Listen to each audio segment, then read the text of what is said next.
I wanna be the best in the game, invest in my name, check no restraints, I'm obsessed with the pain. I ingest, I retain, assess and I change, possessed by the thought I'll be free one day from society's restraints. Money, clout and fame, mud, disease, a plague. We all love to hate, have to play the game, have to make a name. All our insecurities are on display. This is war with the enemy, think that it was meant to be. Living in a time where disease is on every screen. I won't let them fester me, I know most are festering. Negativity is a plague for the mentally weak. No mercy, all I got is working. Never stop searching, never quench the thirsty. I'm toxic and psychotic, with this logic you can't stop it. It's been chronic since I was a boy, so neurotic and chaotic. Built to last with the webs I'm weaving. I could change the past with all I'm achieving. Got my foot on gas, never stop competing. If you break like glass, then this life's gonna eat 'em. Make mistakes real fast, then you learn how to beat 'em. If you take off the cast, you can see all the healing. If the pain's in the past, move on from the grave and put your foot on the gas. No, never stop competing, yeah. I've been doing this, I'm on it. I just wanna be iconic. Sipping on a gin and tonic, got me going off when I'm on this topic, yeah. If I ever play, I want it. You know that I'm always honest. Stay away from those who are toxic. Keep them out your face, no way, you don't want them, yeah. Don't try to drain my energy. The enemy is everything. It's mentally, unhealthily, spreading like a rare disease. But I won't let it get to me. I don't need your therapy. I can leave a legacy of leading by intensity. Come on, we can fight this. Freedom is priceless. Spread just like a virus. Living in a crisis. Do you feel courageous? Do you seek greatness? Trust me, you can take it. Go on and take your aim. I'm built to last with the webs I'm weaving. I could change the past with all I'm achieving. Got my foot on gas, never stop competing. If you break like glass, then this life's gonna eat 'em. Make mistakes real fast, then you learn how to beat 'em. If you take off the cast, you can see all the healing. If the pain's in the past, move on from the grave and put your foot on the gas. No, never stop competing, yeah.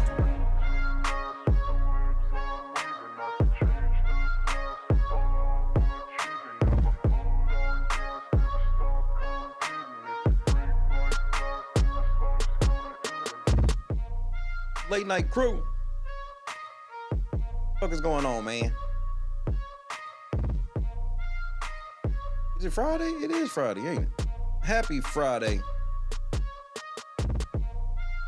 It is now December. It is December. Wow.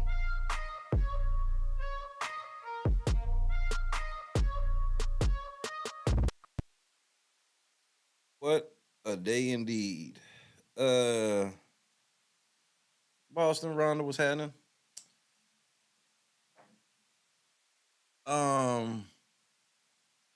Bro. This motherfucker Trench's news is outrageous.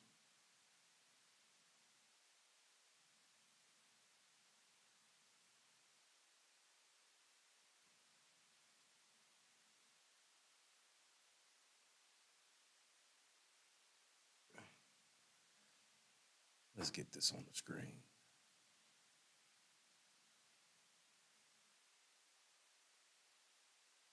Because I can't even believe this. Tracy, what's happening? Patricia, what's happening?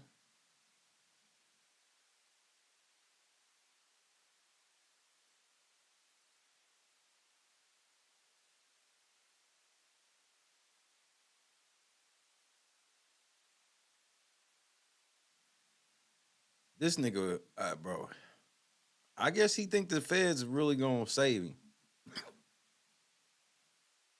Rap blogger Bose.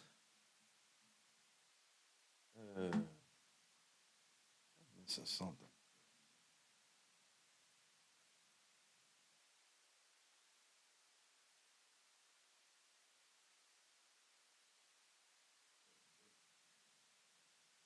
Rap blogger Bose cracks jokes while testifying against defendants in FBG Duck murder case. Quote, I'm Michael Jordan on YouTube, end quote. Nigga, you got 100,000 subscribers. This nigga got to dial it back.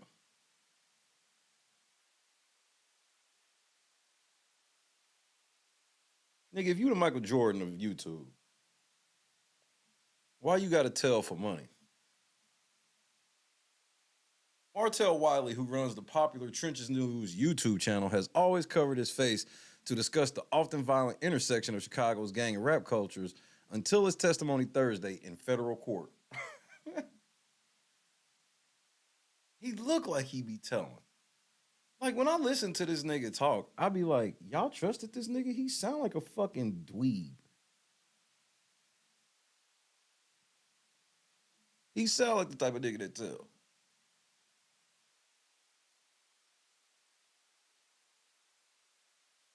Of course, over the course of nearly 2,000 YouTube videos, Martell Wiley has always covered his face to discuss the often violent intersection of Chicago's gang and rap cultures. But Wiley ditched his signature mask Thursday and took the stand in the federal trial surrounding the brazen killing of rapper FBG Duck. In doing so, he revealed himself as a longtime government informant who's been paid handsomely for his cooperation. Speaking in quick bursts, I know exactly what they saying too. Wiley cursed, cracked jokes, and discussed his close connections to both the victim and defendants, some of whom he identified in surveillance footage.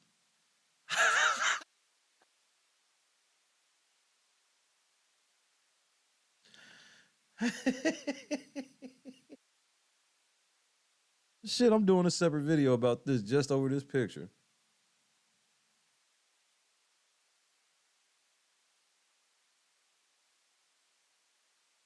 This nigga. This shit way worse than 6ix9ine. 6ix9ine told on some niggas that stole all types of money from him, fucked his baby mama, and kidnapped him and robbed him for his jewelry. At least they did all of that. And he was like, man, fuck y'all niggas. This nigga was like trying to be friends with everybody and telling on everybody. This nigga was making YouTube checks and police checks. This shit crazy. Assistant U.S. Attorney Jason Julian questions rap blogger Martell Wiley as Judge Martha Poole watches during the federal trial surrounding the death of rapper FBG Duck, and she is not amused. His toted titter closely resembled the videos he's posted to his popular Trenches News YouTube channel, which he has repeatedly used to discuss the case. Quote, I'm Michael Jordan on YouTube, end quote. Wiley boasted about the channel, which has about 114,000 subscribers. Nigga, you not even in the starting lineup, cuz you might not even be on the team. Nigga, you can't and not talk that shit until you hit at least 1 million. This nigga the Michael Jordan, he ain't even got 500,000 subs, nigga. You got the same amount of subs as Rob has a podcast, nigga. Calm down. You doing the most. During his testimony, he acknowledged that he reached out to law enforcement and offered to help shortly after FBG Duck, whose real name is Carlton Weekly, was gunned down in the Gold Coast neighborhood on August 4th, 2020. He noted that he was close friends with Duck's slain brother and described Duck as one of the coolest, smoothest dudes. And that's why I'm here today, for him. Nigga, you was telling on them niggas too. Shut up, said Wiley, who greeted Duck's mother as he left the courtroom. Nigga, Mama Duck can't save you, nigga. Wiley's perspective on Duck's death is unique. As he's been affiliated with both gang factions at the heart of the case.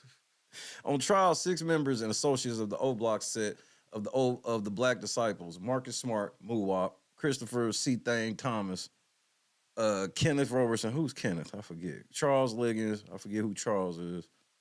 Tate Carlos Alford, and Ralph Turpin. Anchored to the Parkway Gardens housing complex at 64th Street and Kings Drive, O Block has been locked in a bitter years-long war with Duck's Tuckerville faction of the Gangster Disciples.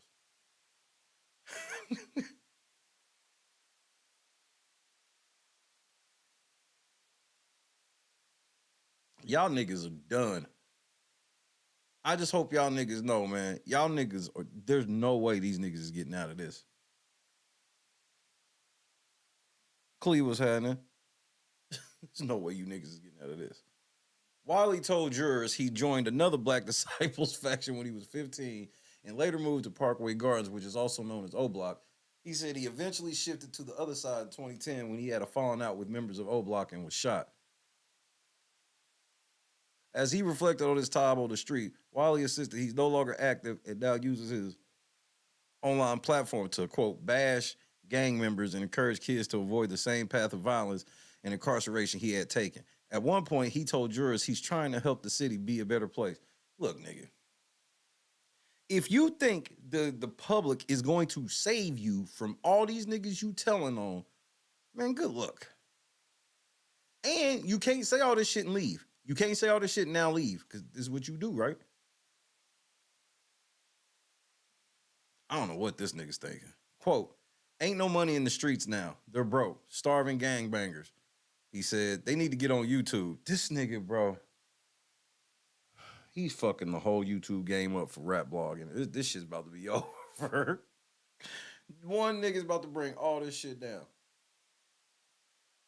Despite those comments, Wiley spoke finally about the first shooting he carried out, calling it, quote, a rush, end quote. So you let people know you get off on shooting motherfuckers, while noting that a gang rival had been struck 17 times. At the same time, the convicted felon downplayed his long criminal record and outstanding warrants stemming from a pending case in Minnesota.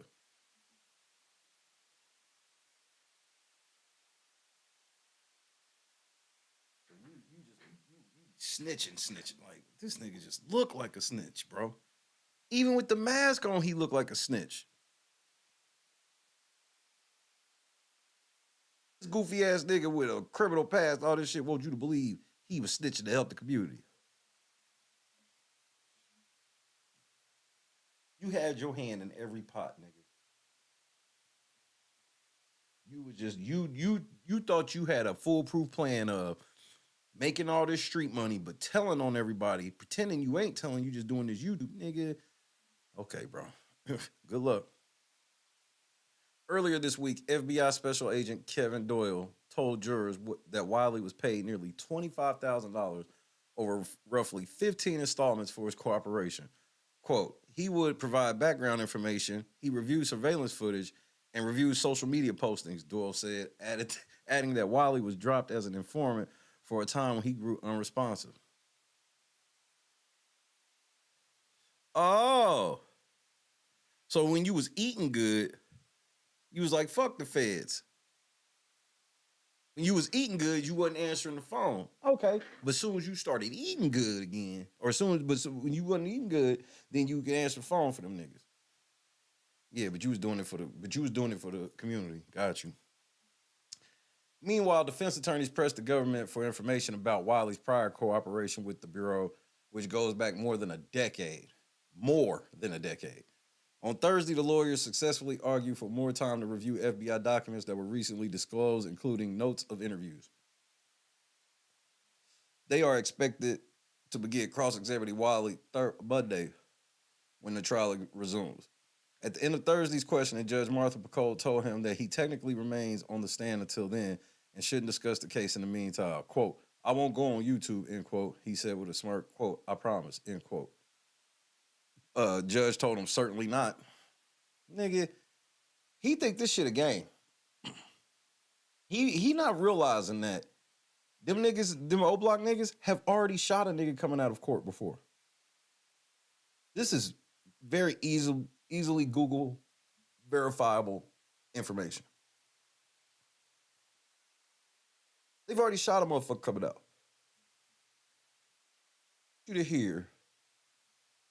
I want you to hear what motherfucking Seti Nash said. I couldn't believe this nigga said this.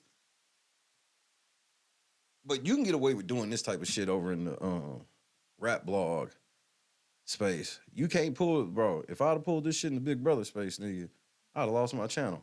And it would have been nothing I could say.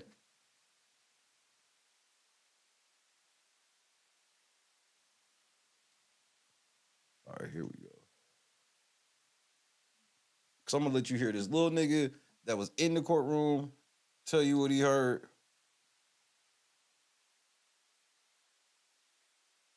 And I'm gonna let you hear what Seti Nash said. Everybody is wilding right now. Nigga, when I tell you everybody's wilding right now, everybody is wilding.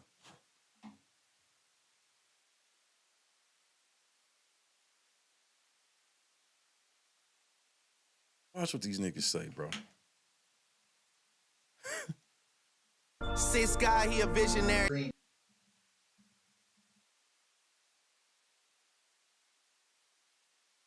All right. Just want to make sure.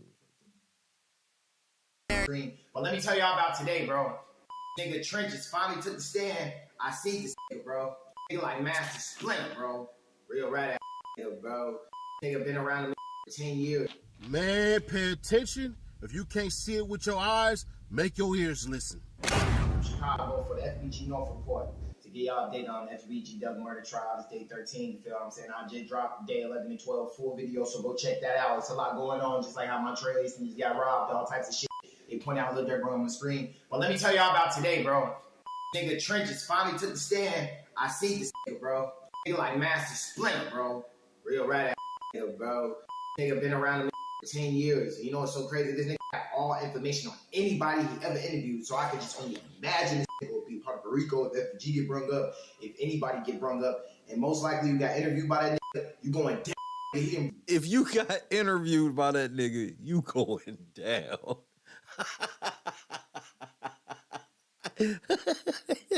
Y'all niggas are so stupid, bro. Bro, look, this nigga brought up people he's already brung down. I'm gonna give y'all the details, you feel me? Since he worked for the feds. Nigga been working for the feds the whole time. This was placed by the feds to do interviews to catch of Chicago. Like, damn, I heard the industry plants, but a government plant in the drill scene? Nigga, I've heard of government plants, and this was easy to do. All it takes is one fucking blogger that all y'all niggas feel like y'all trust. I mean, I see it all the time where I'm like, first, Vlad is the biggest example. The amount of people that have gone on Vlad and then like a week or so, 2 weeks or so later gone in prison. I'm like, that's y'all fault, bro. Yes, these niggas are telling. How you think they be getting so big? Out of nowhere. They be getting backing. Man, she getting critical, man. Y'all keep y'all heads up, bro. And if you got any info in Trenches News, bro, get your shit back, bro. Get on his something, bro. I'm gonna get his real picture tonight. I'm gonna give y'all his real name. I'm gonna give all that. I can't do that because it will tell while I'm in.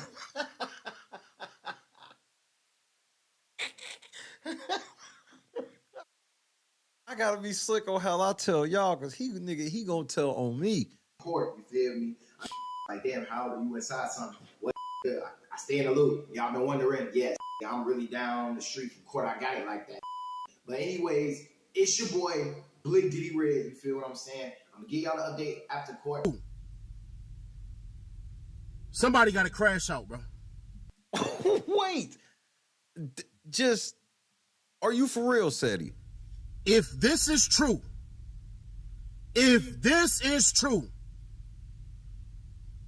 somebody got to crash out, bro.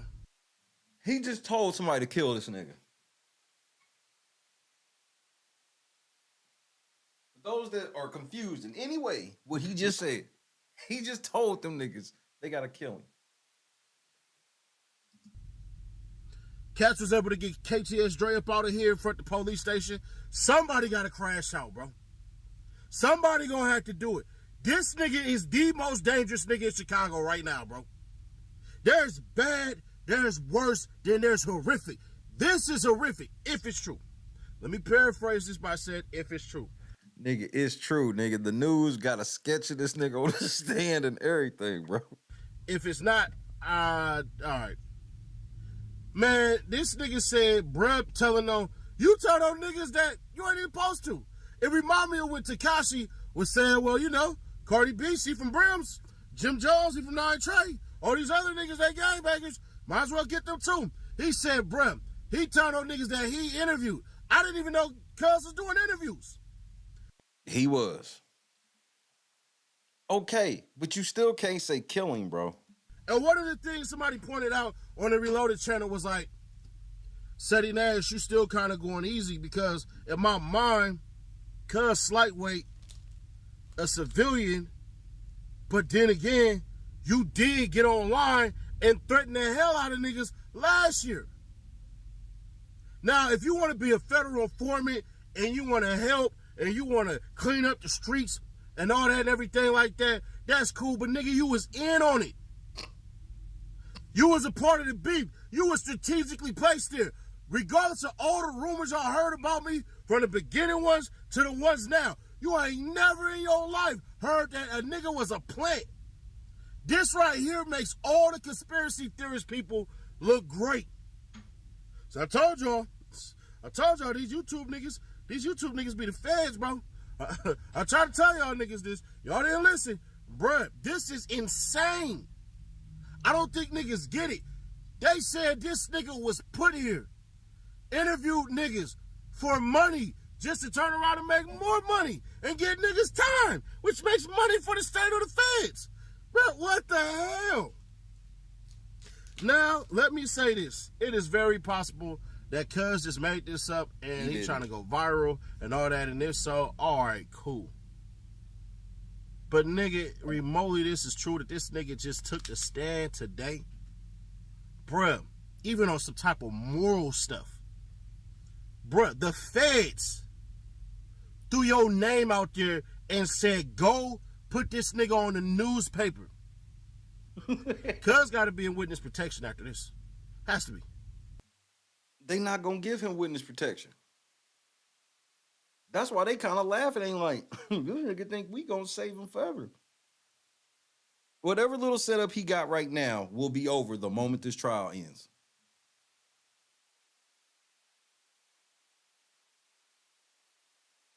Because here's the thing about it. Here's what makes it even worse that he told on these niggas, okay? What's going to end up happening is they probably going to come back for RICO on the rest of the O Block niggas that they don't get on this murder. But here's the thing that's crazy. They already had them niggas cold. He didn't even have to call. They was literally tracking them niggas at the time of the murder and followed them niggas. They basically, real talk, they actually probably could have kept Duck from getting killed. That's how much the feds was on them. They got surveillance footage of them. They got the phone call. They got wiretap of the phone call. They got footage of them pulling up the O Block. Then once they pull up the O Block, they got footage of all of them getting in the car. And then they got traffic light cams tracking them all the way to and from the murder. So they basically got everything on tape except like the actual murder itself. Which they could possibly have, because it was a whole bunch of people like, nigga, he wasn't even dead yet when motherfuckers was on live. He was on the ground.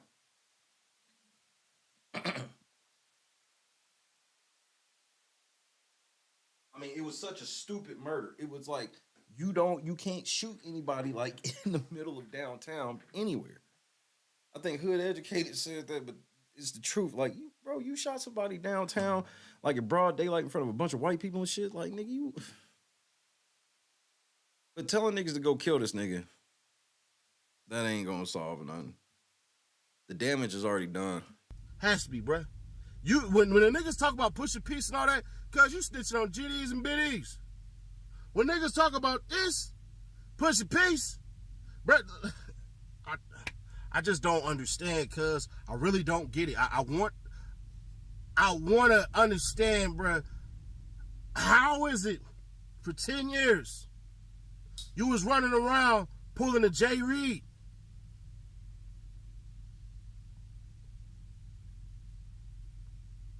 Somebody got to crash out, bro.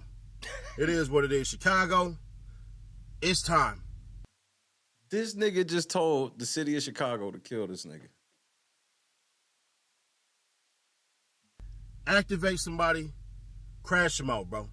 Because other than that, there's nothing. This nigga Number 5 is by far the most dangerous nigga in Chicago. And when it's all said and done, bruh, we all to blame. Because any nigga that got stories with everybody might have got stories with somebody that they shouldn't have, and might have told the wrong ears. That's why I tell y'all, I don't ever discuss the conversations that I have with celebrities unless they put it outward. I don't never discuss none of the beefs that we had. When stuff is going on locally, I don't talk about it like that. Yeah, but here's the thing though, Boston. Like, I hear that. So like, but he's told type of stuff where it's like, niggas might take the chance. Like, okay, for example, there's niggas right now whose names aren't being mentioned that Trenches is interviewed. That could be like, nigga, I'll go ahead and wipe this motherfucker off right now to protect myself. And nobody's even talking about me. They gonna think it's O-Block, blah, blah, blah, blah. Because he's been snitching on everybody. Shit, I'm chilling, OG. Here, I'm gonna show y'all. I'm gonna give y'all a taste of this nigga, bro. This one channel actually interviewed this nigga right before this shit popped off.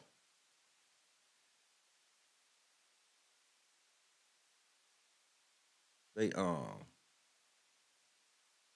just want you to just hear this motherfucker.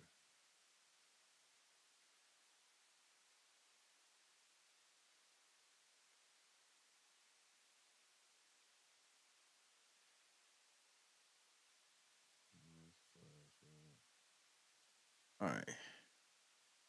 Here we go.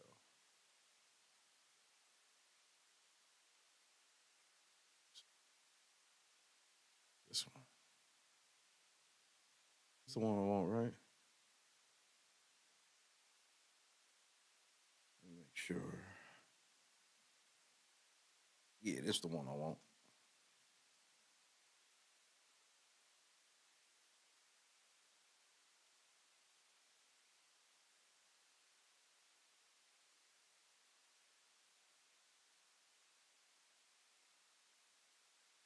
Alrighty. Kendra, what's happening? Y'all now rocking with. Get a report. Get a report. Get a report. Like he was involved with some more shit. Why is we texting like him?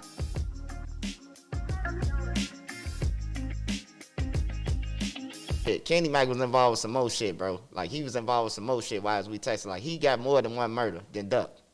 He on some other shit, bro. Like it's some way more shit, bro. Like And they're gonna charge him with those. That he's too? fighting that too. He's fighting that at the same time. Yeah, he fighting another body at the same In time. the feds or in I the don't state? know if it's state. I don't know if they picked it up, but he got grabbed before any one of them. Kenny Yeah. Mac. He was the first person that got grabbed. So they're saying some of them are talking. Who are they saying is talking? I don't know.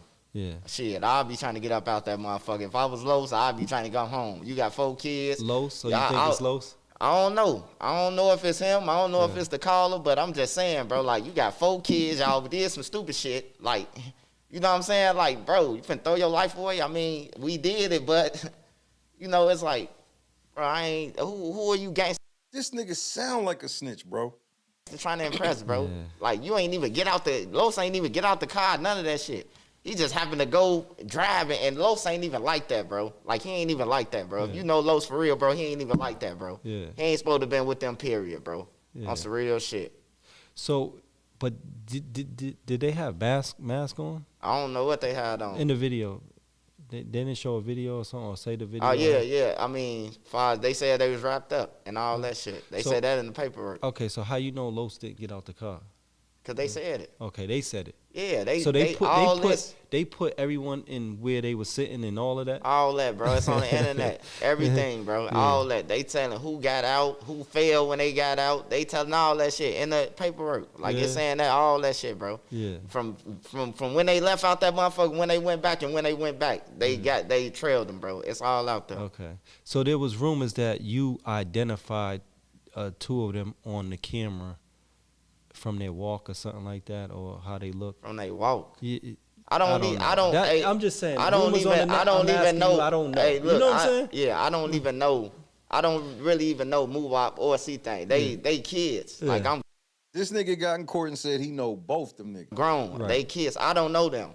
You know what I'm saying? As far as like YouTube now, of me knowing them or some shit like that, or seeing them, like, but I don't know them. Like, I don't know them as far as like Yeah. me and you having a conversation Yeah, with them and right. all that. Like, if they sit in the room with me right now, they wouldn't be able to say, "Oh, that's him. That's Swipe," or none of that. Yeah. You know. So that's a lie. So I don't know them. Yeah, I don't know them. Okay. But he got right in court and said, I do know them.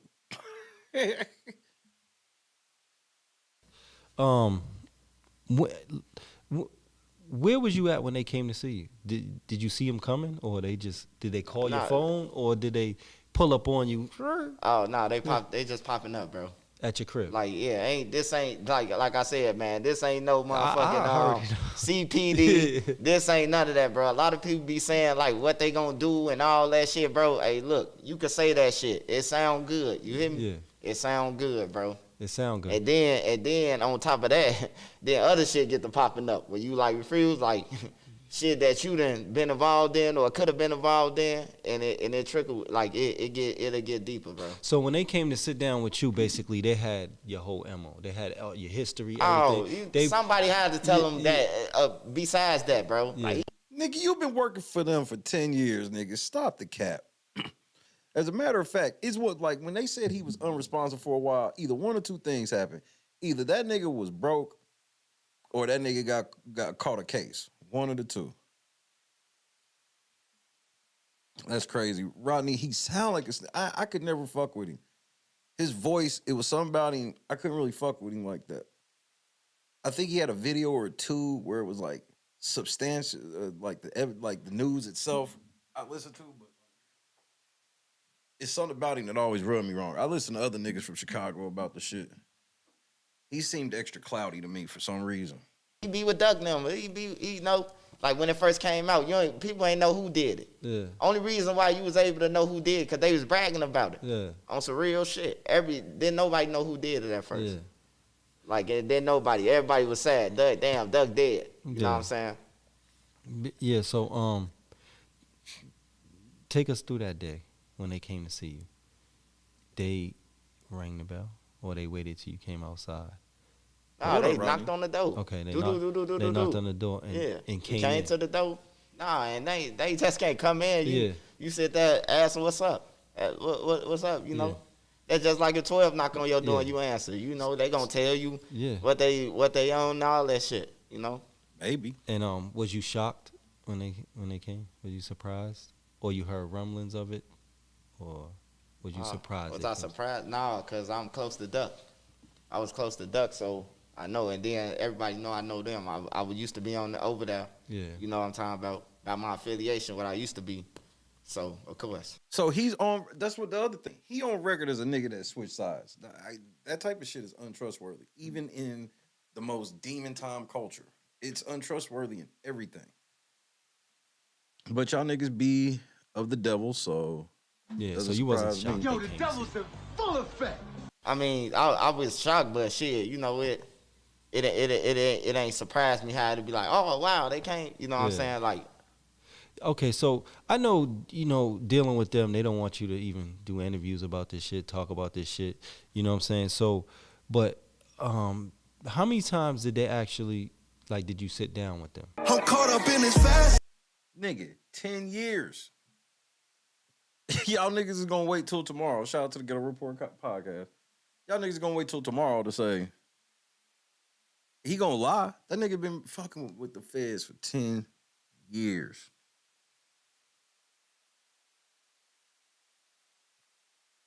Feds help him at least the feds help him get a play button. I want a play button, but I don't need the feds' help. Either I'll get it on my own or that shit ain't gonna happen. I'm not calling 12 to help me get a play button. This some outrageous shit. Unlike anything I ever heard. And he just like cool with it. He think this shit a joke. Some niggas gonna catch him whacking after this shit over, man.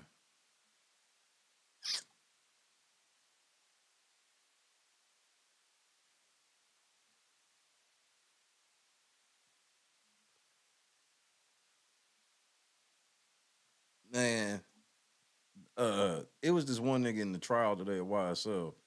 The police officer or whatever they had up there today.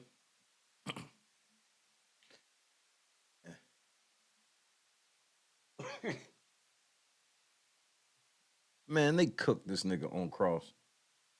Day 4, they still losing on purpose. I mean, the motherfucking cop got caught up because this nigga tried to say he saw them flashing gang signs, but can't tell them what gang signs they are, but know they gang signs. It was just a bunch of just like, man, did y'all even get y'all story together?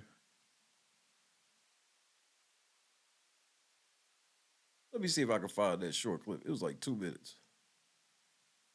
This nigga was getting annihilated, man. I was just like, bruh.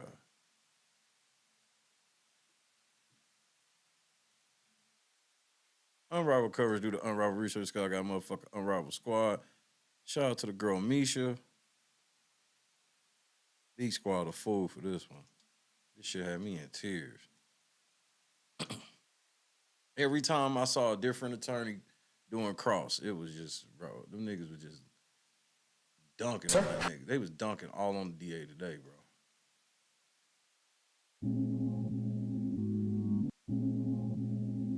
What's wrong? I want that motherfucker play.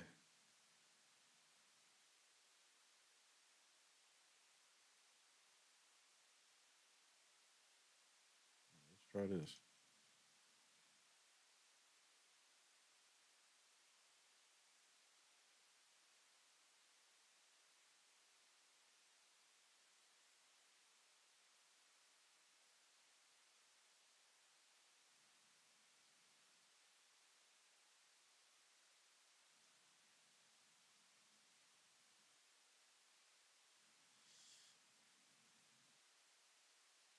All right, let's try this one. Sir? Yes. You what you do when you're conducting an investigation affects people's lives, right? Yes. You arrest people and take their freedom and take them into custody, true? Yes. And you are charged with writing reports that reflect the truth so that someone down the road, maybe a prosecutor, can rely on that information and know if to or how to prosecute someone, right? Yes. That is extremely important. Would you agree with me? Yes. All right. And so when you write your report, and when you were writing reports back in 2013, those things were just as important then as they are today in this courtroom, right? Yes. Okay. And so you weren't a rookie officer back in 2013. You had been on the force for some 7 years? Yes. Okay.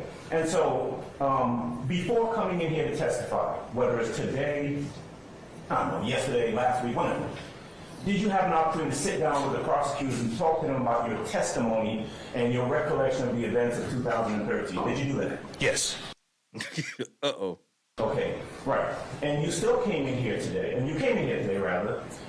this is the first time, right, that you're mentioning anything about gang signs that you saw when you were brought in here to testify in this, quote, gang case, right? Yes. Okay. Now, just out of curiosity, what was the gang sign? Hold on. What's the basis for your objection? Well, with respect to... What's the basis of your objection?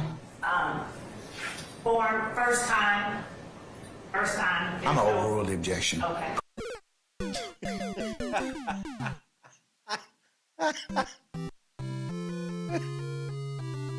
What up, Janice? She tried it.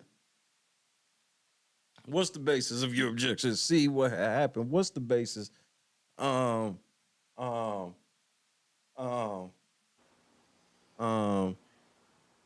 name is Jeff.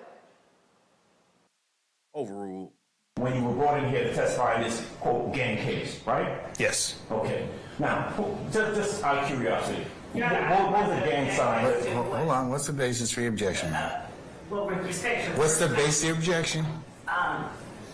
Form, first time. I'm going to overrule the objection. Okay. Go ahead, Mr. Adams. Come here. What was the gang sign you saw being thrown up that day? No idea. No idea. None. Okay. You are watching When Keeping It Real Goes Wrong. You up here trying to say these niggas are a gang, and you're trying to prove that these niggas are a gang, and you just gonna be like they was throwing up gang signs. You don't know what gang signs. Was it this?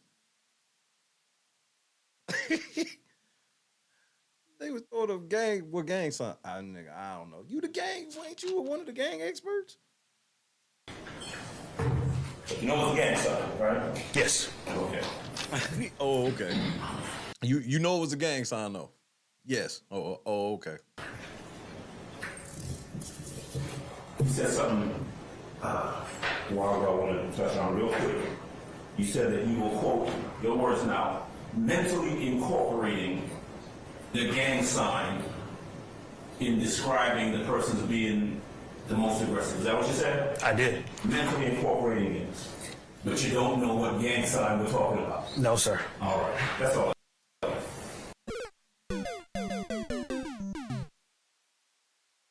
Good night, Bob.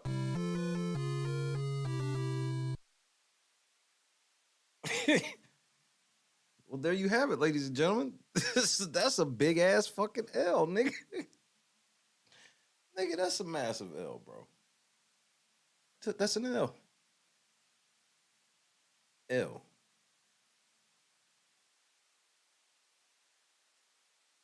They threw up gang signs. What were the gang signs? Shit, I don't know. But you know they were gang signs. Yeah.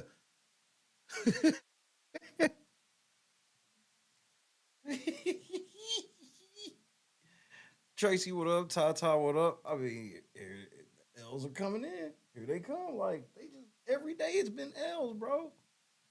Hold on, man. I got to show y'all when that nigga was waving that gun. Hopefully I can find when the nigga was waving the gun.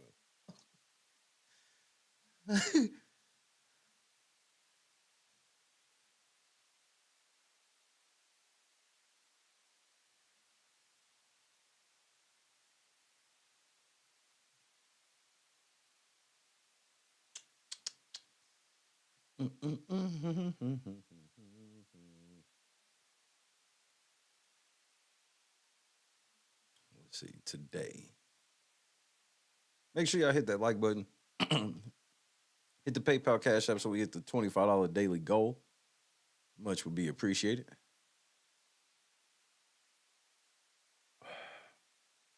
Tell me this is it. Excuse me. Tell me this is it, please. I mean, they was getting baptized in the funk all day long.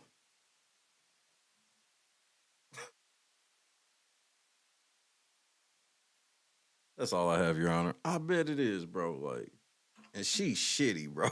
She's like, motherfucker. When she asked that nigga again, if they were the same thing. He was like, no, they're not. She's like, no, nigga, I wanted you to say yes. Oh, shit. They losing on purpose. Why would they be losing on purpose, though? I'm a Mason. I beat all my cases. You ready right now? This one for just one.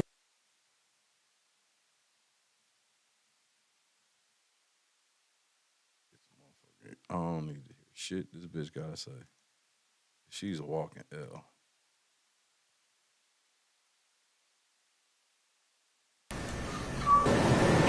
And you're doing your best. Good afternoon. You met Mr. Williams on or about September 9th of 2013. Is that fair to say? Yes. And to be frank with the jurors, you don't remember this traffic stop, but you're using reports to refresh your memory. Is that fair to say? The nigga already, nigga.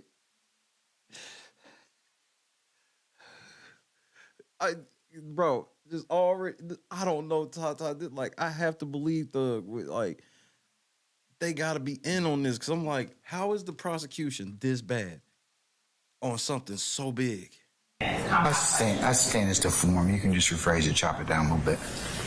You don't remember this traffic stop on your own memory. Is that true? I would say yes, that is true. But your memory got aided with your report that you wrote. Is that okay to say that? Yes. Okay. And you're doing your best you can today to articulate accurate facts to the jury?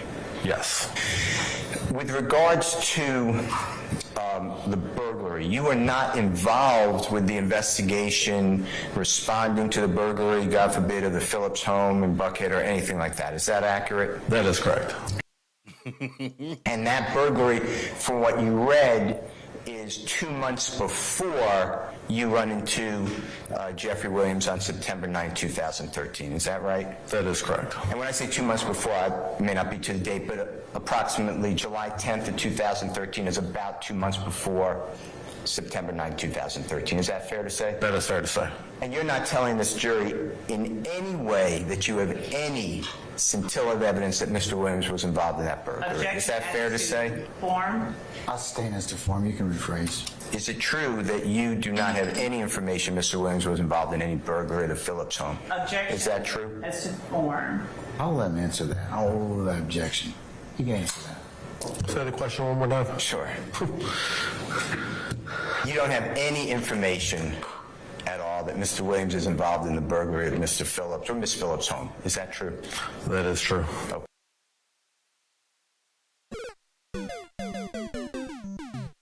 Okay. So now we're 2 months later. It's approximately 8, I think you said 8, hold on one second. 8:30 in the morning, is that fair to say? That is fair to say. And Mr. Williams is driving around Techwood, 14th Street. If you could just tell the jurors what part of Atlanta is that, if you don't mind. That is close to Midtown. Okay, that's not the Cleveland Avenue. You know where Cleveland Avenue area is? I do know where Cleveland Avenue area is, yes. And Midtown is not near, near is relative, but it's not the Cleveland Avenue area. Is that fair to say? That is fair to say. Okay. So Mr. Williams is driving, and you see him, you say, making a left turn from a straight-only lane, and then you get behind him, and then later he continues in a right. Man, these niggas are the greatest traffic police ever when they trying to get a motherfucker, bro. They notice everything when they trying to get you, nigga. Right turn only lane, but goes straight. Is that the 2 traffic infractions you saw? Yes, that is. Okay, and then you blue lighted Mr. Williams, he pulls over the car. Is that fair to say? That is fair to say. Okay, he didn't flee from you or anything. You blue lighted him, you pulled over, and you approached the car. That's true. Okay, and Mr. Williams was totally professional and cooperative with you. Is that fair to say? He was cooperative. And he gave you his name, date of birth, told you he doesn't have a driver's license, right? Yes. And you confirmed that? Yes. And then you felt duty-bound to arrest him because he's driving without a driver's license. Is that fair to say? Yes, that's fair to say. Okay. And he's cooperative with you. Objection. Asked and answered. I stay. Come on, bro. The question. At this point, he's cooperative. Objection. Asked and answered. No, he didn't ask that. Look how that nigga looked, bitch. That nigga looked at her. Bitch, are you for real? He gonna sustain her objection, but that nigga fouled for that. He didn't ask that. He said at this point, that's a whole new question. At this point. I sustain the question. Let's move on. Okay, so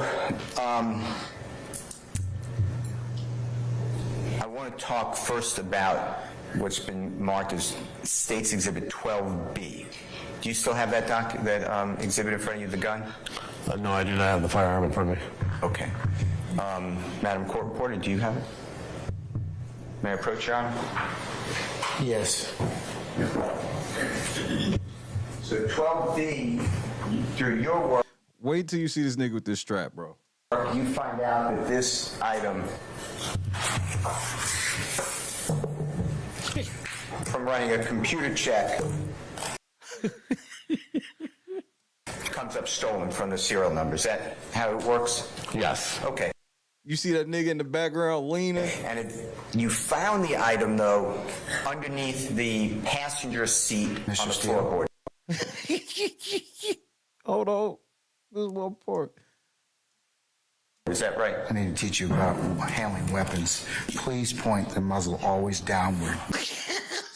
Nigga, that nigga in the background lost it, nigga. No matter if it's unloaded, okay? I know it's up. This nigga just sitting there waving the strap around, nigga, going through his spiel. Hey, hold on right quick. Before you finish, nigga, let me teach you something about gun safety, nigga.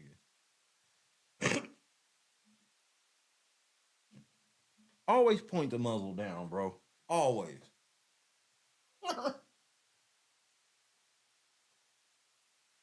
stupid ass nigga waving the strap in the courtroom, even if it's unloaded.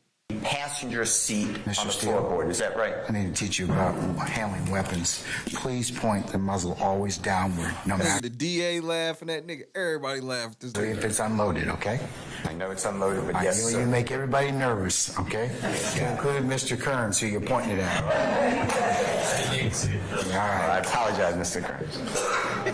Is that true? It's on the floorboard underneath the passenger seat. Is that true? Yes, that's true. Okay. And this is a two-door car? Yes, it is. And what's happening? no other occupant of the car? Correct. And how long was that gun underneath that passenger seat floorboard? Objection, speculation, no foundation. I sustain the So question. you know how long that gun was under the passenger seat floorboard? I've got no idea how long it was underneath there. And that, tell the ladies and gentlemen jury if Mr. Williams owned that car. Objection, as speculation. Why don't you rephrase it? I'll sustain it as to form. You can rephrase it. Car, right? Objection as to foundation. Asking a question. There's no foundation. I sustain the question. Mr. Steele, why don't you just ask him if he knows who owned the vehicle? The owner of the car was... Let me get this right. And I object again on the basis of foundation, because stating it doesn't cure. Let me help y'all. Let me help y'all out. Officer Mannheim, do you know who owned the vehicle that Mr. Williams was driving in? Yes, I got that information from when I ran the vehicle's tag information. And Your Honor, the reason that I have the objection is that though he may have run it and know perhaps whose tag came up, he does not know who owned the vehicle. There's been no testimony about personal knowledge of who actually. Wait, no, bitch, no. No. Because that ain't how the cops are gonna play it. Because I couldn't play that like that with the cops. If they found something in the fucking car and they ran the tags and the tags came back that it was my car, I could not sit here and be like, oh, just because the tags came up that it's mine don't mean that I'm the owner of the car. Stop the fucking games. She's bad, bro. So if you found this gun in that car and that car is not registered to him, good luck. Oh my goodness, bro. Don't tell me that's what he's about to say. Please don't. He asked that question, so that question's relevant to his inquiry. Exactly. And the owner was on your, you remember writing the owner on your report? I don't remember the name of the person off the top of my head, no. I'll help. But it is on the police report. Okay, and that's your police report, right? Yes. Okay. Look his ass. Do you have your report in front of you? No, I do not.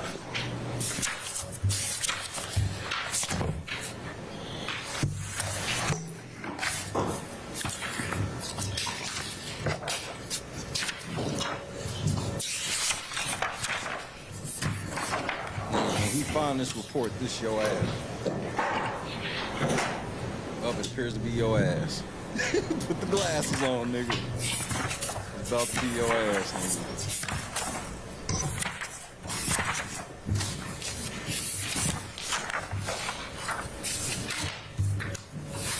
Let me show you what I'll,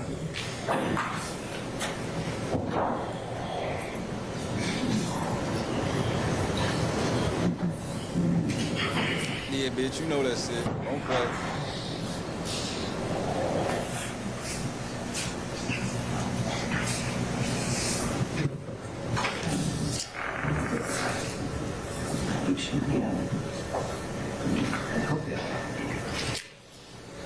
may I approach, Your Honor? You may. Your Honor, I object to this witness being shown.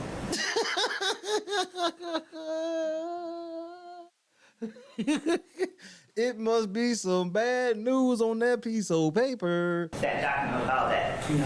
What is the document, Mr. Steele? Officer Mannheim's police report. I asked the court to look at it. Let me look at it, Mr. Steele.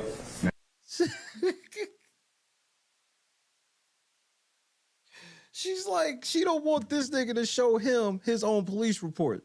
What the fuck? Please. Just hand it to Mr. Kearns.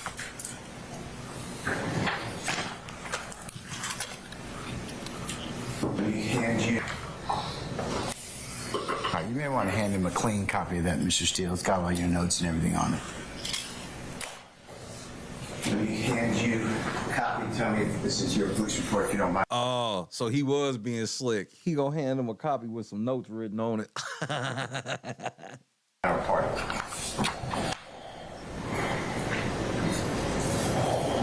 Big ass.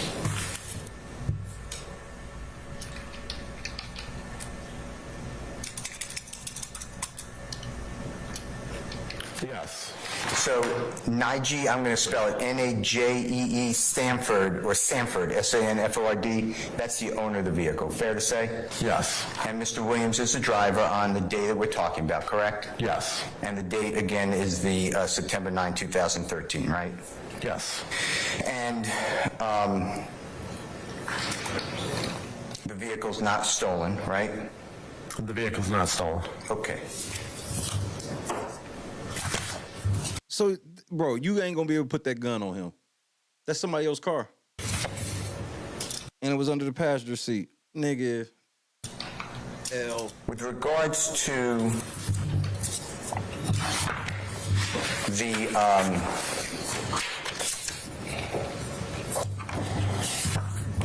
firearm, are there any fingerprints of Mr. Williams on that firearm? And it's 12B is what I'm talking about. On 12B? The firearm itself? Yes, sir. No, there was no firearms. I mean, there's no fingerprints lifted from the firearm. What are we talking about? Is this shit a fucking joke? Okay. And you have no evidence whatsoever that Mr. Williams ever touched that firearm. Is that fair to say? That is fair to say. And you have no evidence that Mr. Williams even knew that that firearm was in that car. Is that fair to say? Objection, Your Honor. That would call for... It's speculation. I'll sustain the questions to form. Okay. With regards to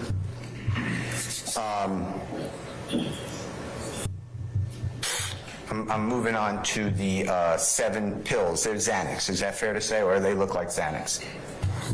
Yes. But not in a container. Is that right? That is correct. And when I say container, that's a bad word. Not in a prescription pill bottle like they're supposed to be. Is that true? That is true. Okay. And you found them, you said, in the cup holder, right?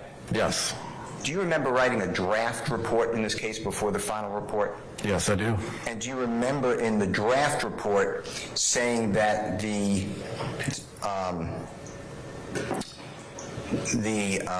7 blue pills were in the center console area? Do you remember that? That is true. Nothing about plain view or in the cup holder in the draft report? There are cup holders in the center console. Okay. But you didn't say that in the draft report? No, I did not say that. Okay. Now... Uh-oh. What up, Samoy? Tracy, I ain't gonna say that this nigga cold yet. Because they're just really bad.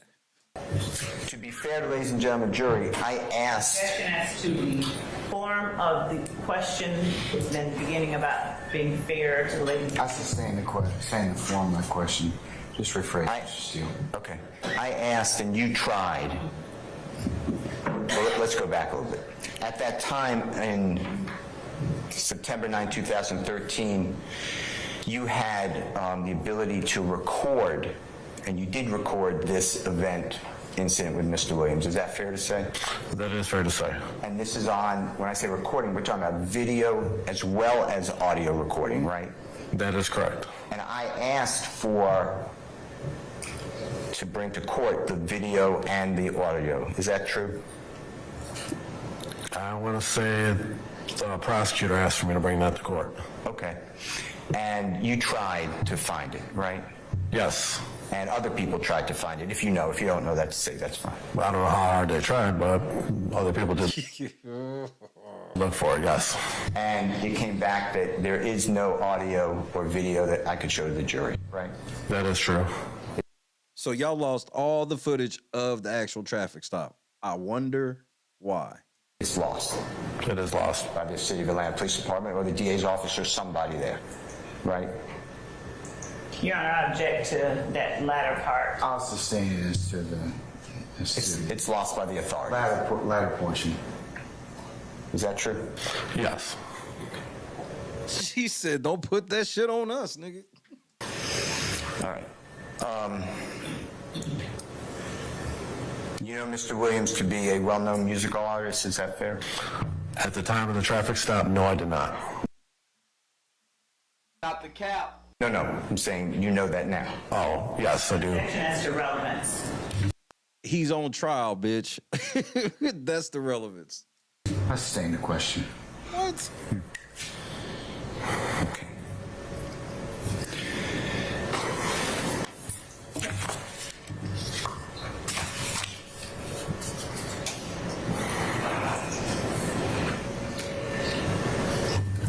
Okay. With regards to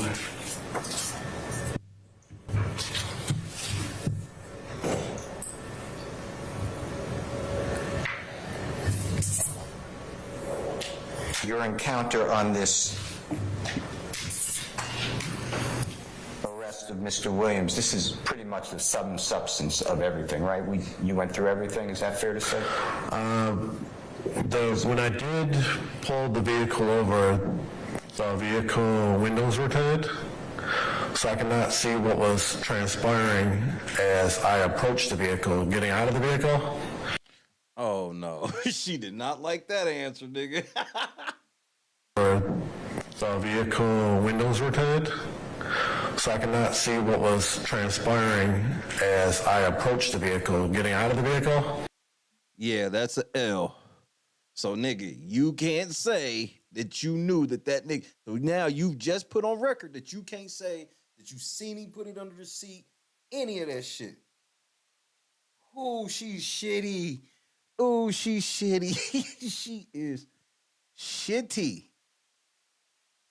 And approaching the vehicle, so I could not see what was going on inside the vehicle due to the window tint. Okay.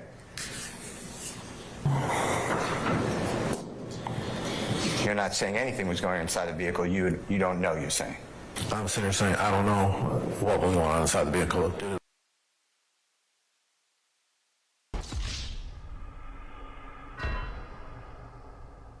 the window tint. And we don't have the video audio, right? The video. Objection as to compound.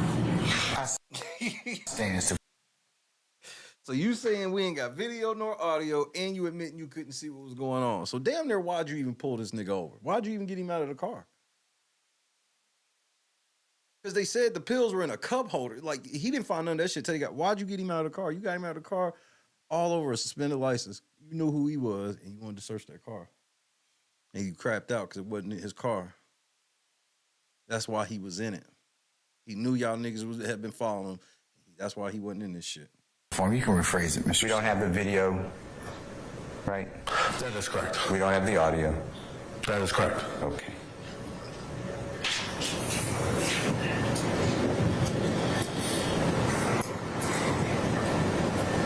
Were you aware? Just so y'all know, most of the times, this is how niggas always get off. When y'all be like, man, how did that motherfucker get off? It be because of shoddy ass police work. And it's easy as fuck for a jury to sit there and go, oh, you lied. That ain't what you said this then. Now you saying this. The police be as big of liars as the fucking criminals they trying to catch. That this case was resolved in court. I sustain the objection, Mr. Steele.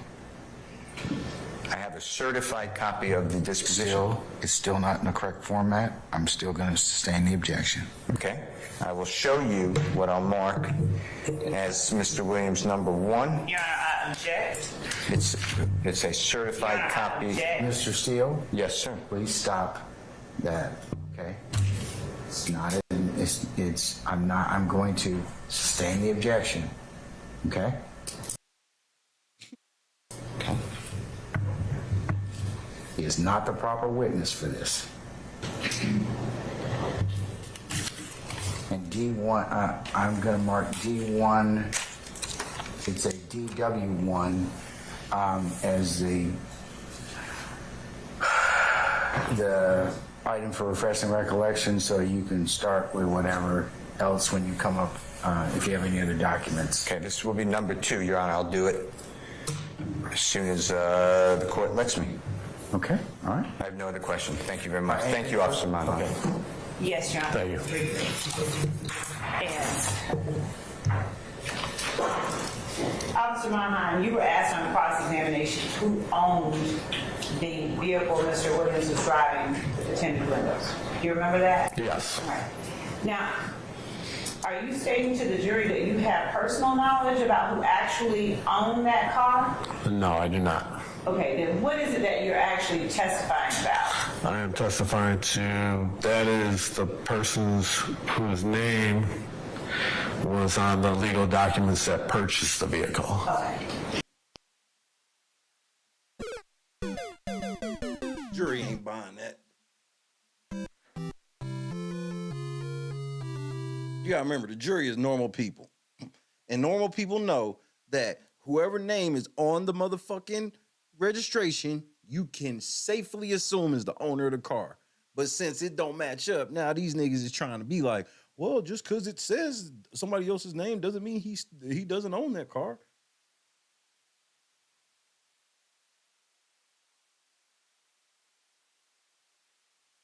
Man, they really bad at this, bro. And who the vehicle is registered to. Okay. So is it always the case in your experience as a patrol officer? I sustain the questions to leading. We can rephrase, madam. During your time patrolling the streets of Atlanta, do you always find that the person who is registered as an owner is the actual owner of the vehicle? No. Okay. And without saying how, you were asked by Mr. Williams whether or not you had any information about whether Mr. Williams knew the gun was in the car. You remember that? Yes, no. When he was in No. Okay. Well, without saying what he said, yes or no, did Mr. Williams indicate that he knew the gun was in the car? Without saying what was said. No.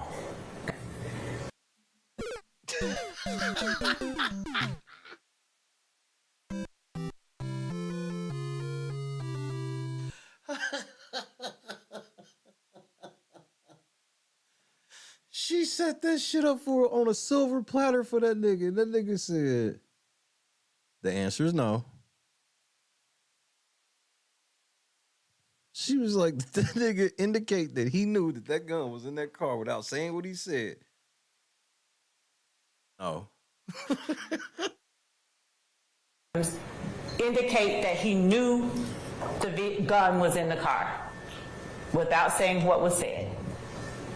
No. Are you certain? Yeah, bitch, no. Objection, asked, answered, sit down, shut up, bitch. Are you certain?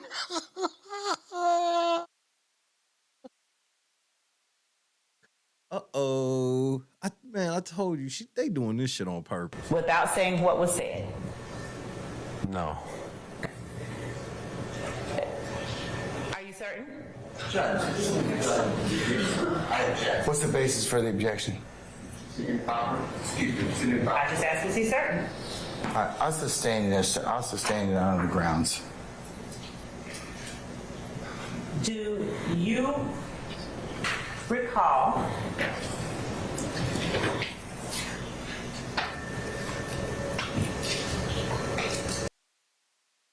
Bitch is out here getting slayed, man. This nigga didn't do y'all no favors. I'm a Mason. Get out of my face.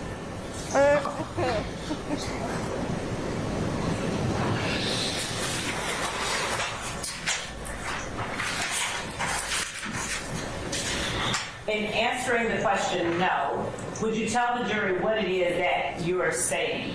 What you understand my question to be? I sustain the question's vague. Like, what the fuck was that question? What? Do you have information regarding Mr. Williams' knowledge of the gun in the car? Objection calls for speculation. Damn, she's out here getting flamed, nigga. No, it doesn't. You can answer it yes or no. And then we'll Yes or no only. Did you have information regarding Mr. Williams' knowledge of the gun in the car? That's all I'm asking. If you need to process it, please do before you answer. Because I'm only asking for a yes or a no.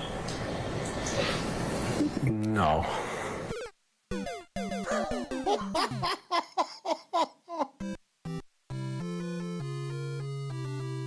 Nigga. Come on, bro. Come on, man. Come on. Nah, nigga, this ain't real. Thug going home. Like, what the fuck is this, bro? 18 months after all the years of building this shit, and this is the best you motherfuckers are doing? That's a massive L, nigga. Process it, please do before you answer. Because I'm only asking for a yes or a no. What about no? Does she not understand? I'm gonna tell you why. Nigga, this is why it feels like he has been paid off for some shit. Because she ain't putting him up there and asking him no question that she don't already, quote unquote, know the answer to. That's why she's like, are you understanding me correctly? Because we went over this, nigga. And when we went over this, we agreed that you do know that he knew that gun was in the car. And I don't. She tried to ask that question a million ways. They objected to all 50 ways. She found a way, and that nigga was, she's like, and then she even tells this nigga, take your time and process it. Cause I just want a yes or a no.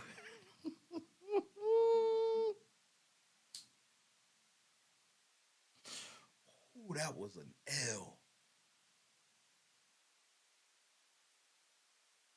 That was a monster L, nigga.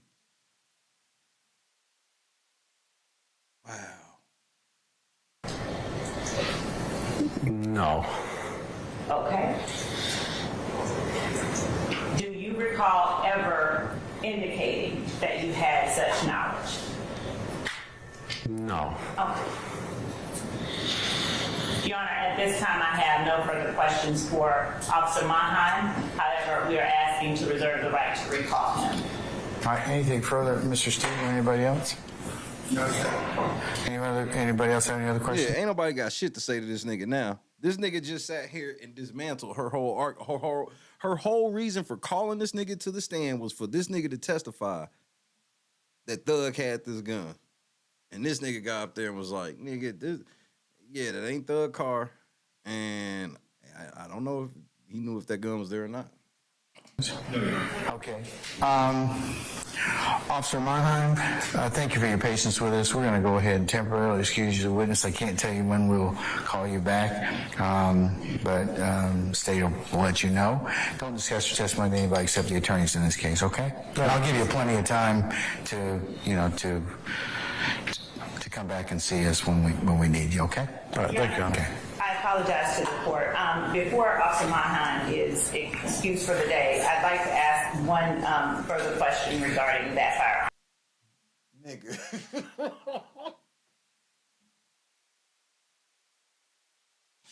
No, this bitch ain't like, hold on, wait. Hey, real quick, Your Honor, real quick. Let me ask this nigga one more question about that gun, because he in here fucking up. Let me ask one more thing. Man, she trash. I mean, she could get it. She's sexy in her little business suit. But fortunately, that's not going to help her win this case. Nigga, she is garbo, nigga. Following up with what I just asked. You can never ask one question, Miss Love. Yeah.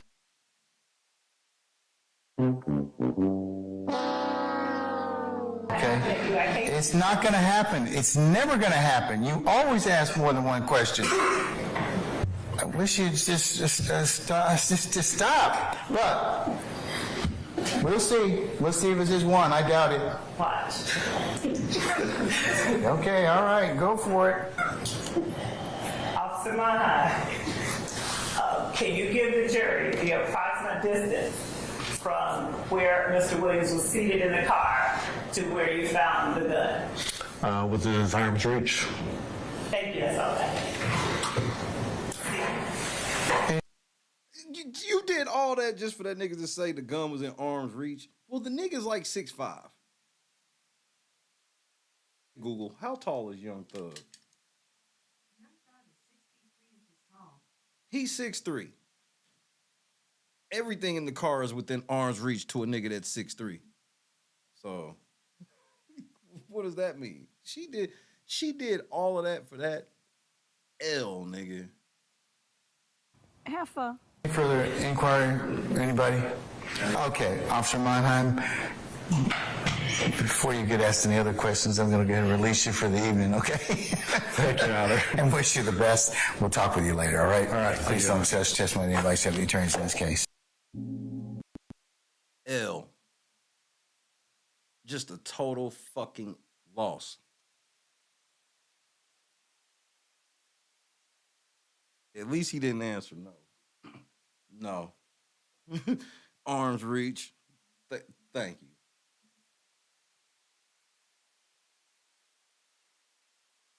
That was bad. That was not the result desired.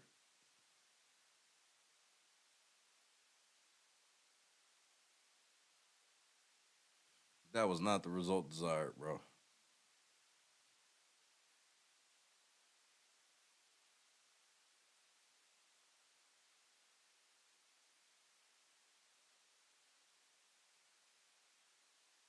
Thug going home, bro. The devil about to say this bitch ass nigga again.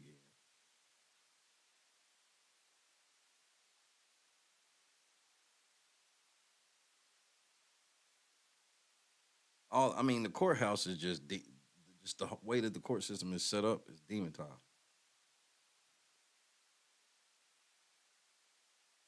They'll let a nigga go knowing this nigga guilty and be like, well, but due to the judiciary rules, like, yeah, bro, semantics. Y'all let motherfuckers off due to semantics. That's horrendous.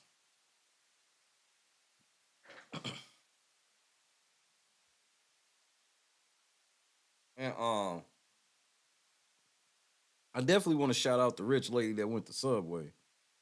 You know how rich you got to be for them to accidentally charge your credit card $7,000 and you laugh about it?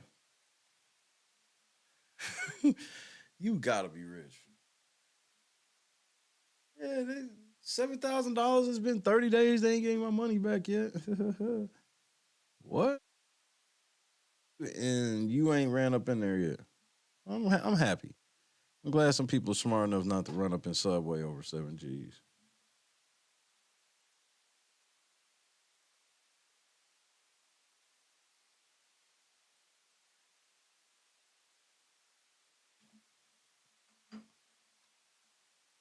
Nigga, I was dead serious. They'd have tried to hit my shit for 7,000. That shit would have said decline, and we would have been trying to figure out what happened. Like, nigga, I got enough for this sandwich, nigga. Nigga, you just try to hit my card. I'd have checked my phone. Nigga, you just try to hit my card for 7,000.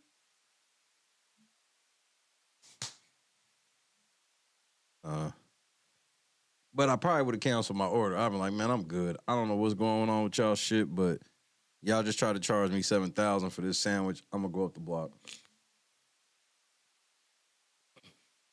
She got hit for 7,000. She got hit for 7,000 and said she didn't realize it for. Hold on, let me pull her up. She said they hit her for 7 bands and she didn't realize it until like a couple of days later. Check those receipts. More than 7 months. Vera Connor paid $7. The sandwich was purchased. I know exactly what it normally costs. is $7.54. But this time, Vera Connor paid $7,112.98 for that Subway Italian sub. I could have gone Italian BMT, nigga. to Italy and gotten a sandwich. You literally could have. Instead of Italy, she went to this College Park Subway. Connor only noticed the $7,000 bill later in the week when she checked her credit card statement. She only found out about it later in the week.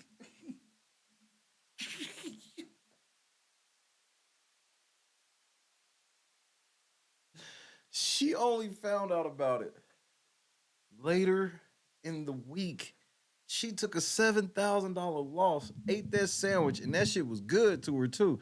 When she ate that sandwich, I'm like, yes, this is all I wanted. She saved half for later, ate that other half, and then 3 days after that, when she was taking out the trash, realized they hit her for 7 racks. It's like, oh my God, how did this happen? Look at that number on the tip line. Nigga, subtotal $6.99. General sales tax at 7.75%, 55 cents. Total eat-in $7.54. She got any foot long sub for $6.99 with exclusion. That was a 12-inch Italian BMT with cheese. Tips $7,105.44.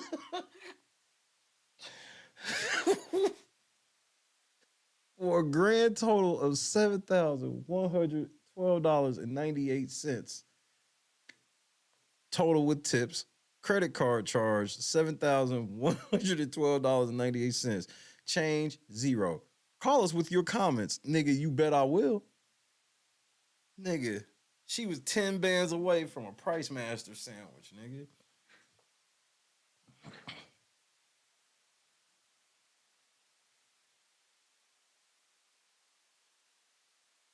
$7,105.44. And obviously, she ain't got no hood kids or hood grandkids because they would have went and beat up everybody and made their own sandwiches. Them niggas would have made $7,000 worth of sandwiches and still expected their money back. Those are numbers from her phone number. I was like, oh my God, this is my phone number. I must have been keying it in the pad and the screen's changed. Heifer. I thought I was keying in my phone number. Hey there, it's Justin Gray with Channel 2. Is a manager here? I left a card for the manager at this Roosevelt Highway Subway and also reached out to Subway Corporate and the credit card company, Bank of America. Even Subway employees were shocked by that sandwich total. That's the receipt. Oh, damn. First of all, he damn near caught the fade. Let's start off first. The pad and the screen's changed. Hey there, it's Justin Gray with Channel 2. Is a manager here? I left. Hold on, nigga. That nigga looking like, hold on, nigga. You see these niggas making my sandwich, nigga. Get the fucking line, bro. Fuck you just gonna walk in on some WPS shit coming to the front of the line asking for the man. If that wasn't some white people shit, walk right in the door cutting everybody on the line talking about, can I speak to the manager? Nigga, if you don't get to the fucking end of the line and wait, I mean, this nigga rude as shit. He come in with a camera crew, full WPS mode activated, nigga. Excuse me. Watch out, sir. Excuse me. We're looking for the manager. Hey, nigga. They cut my sandwich, nigga. Watch out. The fuck? The card for the manager. Look, there's all types of niggas in line, bro. And they look like they own lunch break. That's the other thing. This nigga got on a traffic vest. He on lunch break, bro. He on break. Watch out. But he low-key helping him because he low-key dry snitching. Hey, are you guys aware that this location, talking to the workers, are you aware that your location has been charging people $7,000 for sandwiches? Niggas like,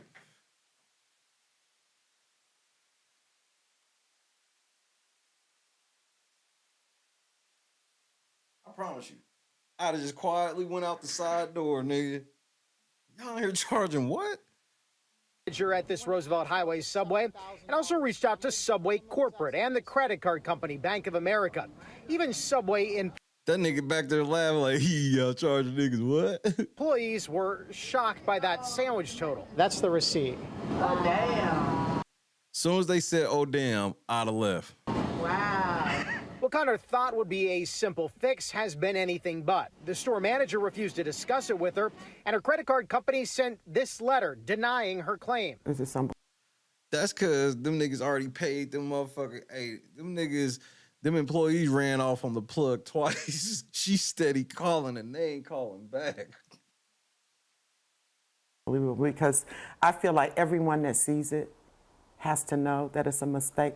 I've worked in retail before. I know how we tally up at the end of the night. So Connor says she's trying to. Exactly. What did they do? Did they high five when they saw they made 7,000 in tips together? Or was it one person? It probably was just one motherfucking sandwich artist. This nigga like, nigga, I just made 7 bands in tips tonight. I'm out of here. Keep smiling because she can't imagine how she can pay that $7,000 credit card bill. You tell me it's a good sandwich. it ain't that good.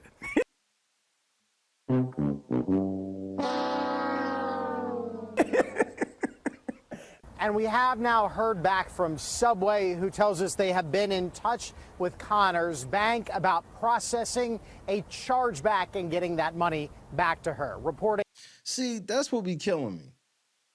The stores be afraid to hit, especially these franchisees, they be afraid to hit corporate. Soon as the news hit corporate, they like, nigga, give that bitch her money back. What are y'all doing? I guarantee that's what corporate was like. Corporate was like, and she got the receipt. Like, you know good and damn well this bitch didn't try to tip y'all $7,000. What are y'all doing? I guarantee, because most Subways are franchises, right? So I guarantee corporate laid into their ass like, what the fuck is wrong with you? And if they paid that tips out to somebody, they gonna tell that motherfucker, you gotta get that shit back. Or they might just fire the motherfucker. To be honest with you, they might not even try to recoup that. They might just fire the motherfucker that got it. Because you know good and damn well you wasn't supposed to keep that. I wouldn't have done it. Like, if my tips came in as like $7,000 and I'm like, bro, this is wrong, man. Like, that, like, it's one thing if your check was like $20, $100 over, some shit like that. You still should probably say something, but I can understand that's just like, maybe you counted wrong. Your check's like $7,000 over. Nah, bro, you know you better go holler at them. In Atlanta, I'm Justin Gray. They could be setting you up to fire you doing some shit like that. You don't even know.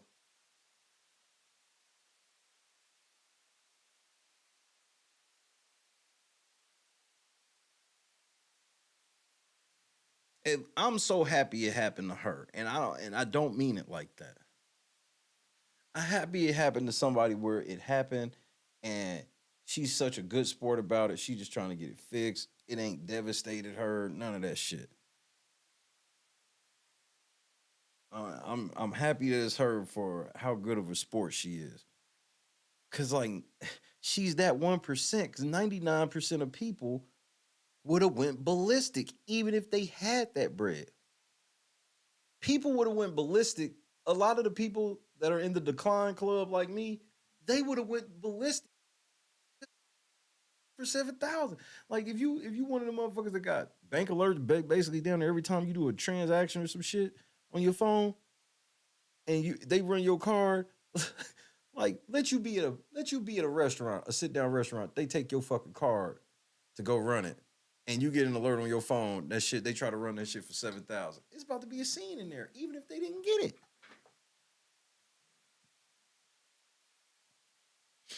It's about to be a scene in there, even if they didn't get it. They got it from this lady. She didn't even find out for days. And when she found out, it's been a month. And they just now saying, we going to give you your money back after a month. And she got a big-ass smile on her face. I love it. Ain't front. I love it.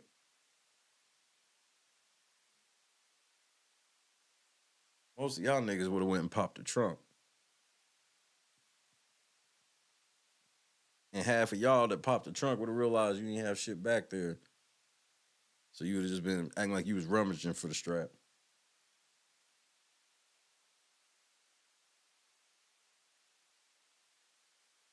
I saw that shit. I said, damn, bro. Y'all hitting old ladies for bands on tips. And then I was like, nah, ain't no such thing as. I was like, have they been doing tips at fucking Subway for real? Nigga, I went and watched an employee interview, and when that nigga was talking about the tips, I was done. I couldn't do nothing but laugh. Sorry, what's happening, cuz? Once the credit card company denied the claim, 99% would have acted wild. Oh, for sure. That's when motherfuckers would have turned up for sure. If you would have kept it cool then, the moment they would have been like, denied.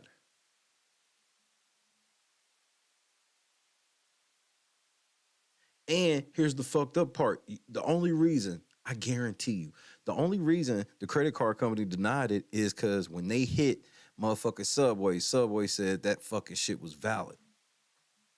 That's why the manager didn't want to talk to her. Because the manager was probably the one who took the bread.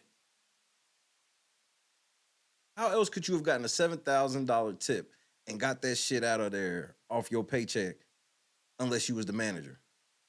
And you know how often it would be a motherfucker just the manager working in the Subway?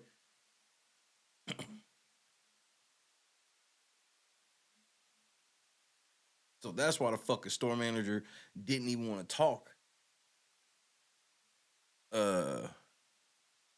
Didn't even want to talk to the lady when she's calling because, like, they stole the money. I stand on that.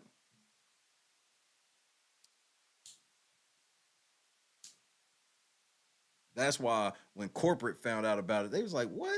Give her money back? Yeah, we hitting the bank and telling them, yeah, accept that charge back, bro.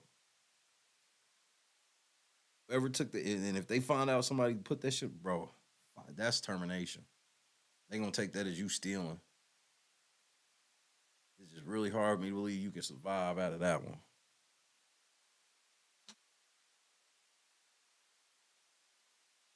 Make sure y'all check y'all receipt. Man, fuck, a lot of people saying check receipts. I get that. Nigga, make sure you check the total before you swipe your card. Because by the time,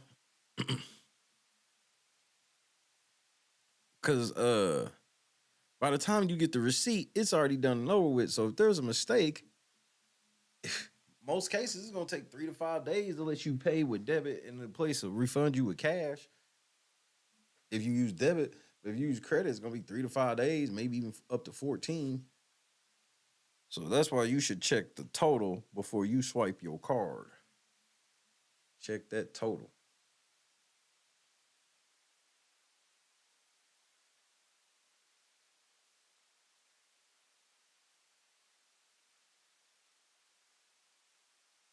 Pretty torn over this motherfucking Josh Giddey thing.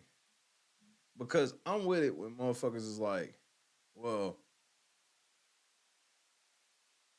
Lincoln Andrews and ESPN would have went in if this was a nigga or whatever. And I'm like, well, they pretty much going on this no matter who it is. And since they ain't with Josh Giddey, they're giving it a chance. So now it's kind of like, I feel where everybody's at, but you kind of got to wait till the next time somebody say some shit about a black man and then see how they handle it. Then you can judge it. But if they're kind of doing what you want them to do right now. And now you like, yeah, but the first person you should have did it for was a black man first. Weird.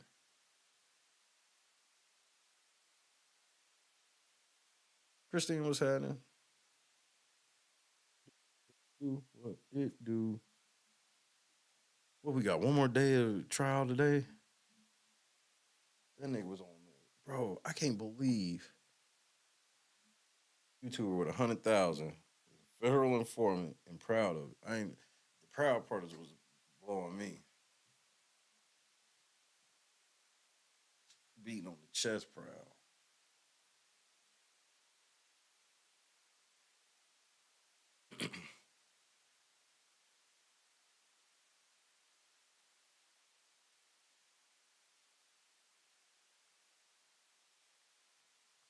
I hope everybody has a good Friday.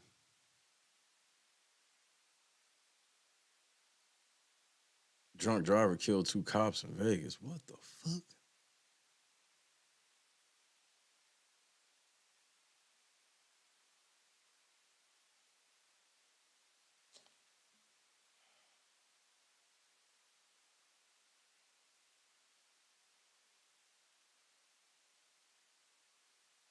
Yes, you can, bro. I always want to catch some shit, but then it's like by that hour where I guess you could say primetime TV comes on, I can't like watch anything that I gotta pay attention to because I gotta start getting ready for this shit. Wrestling is something I can listen to and gist of it, but especially if it's a promo, a longer promo or some shit, I'll do that while I'm getting ready. But obviously, I would rather concentrate on it.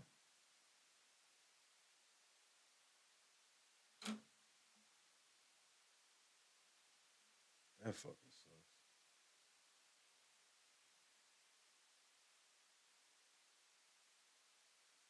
Today is really December 1st, bro.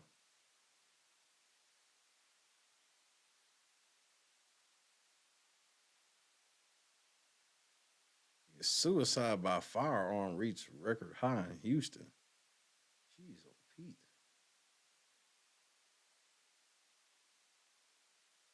I gotta find me some. I think I'm gonna grab some of them funny ass dating videos. I'm gonna laugh at one of them. When they be doing them dating games or whatever. What the fuck is the name of that channel?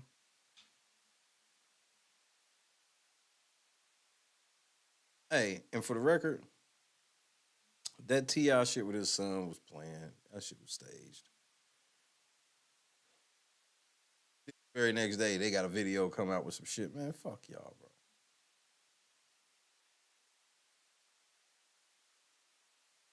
bro. Like, motherfuck y'all. Who y'all think y'all talking to? I do have Peacock, sir.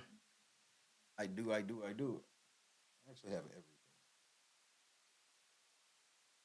Apollo TV has granted me the ability to have everything. Yeah, I saw T.I. do that ignorant shit. And I'm just like, then if somebody would have shot his stupid ass on some this is where it just takes me all the way back to what I said from the beginning, where I pointed the finger. I'm like, nigga, this ain't nothing but him acting like his fucking daddy.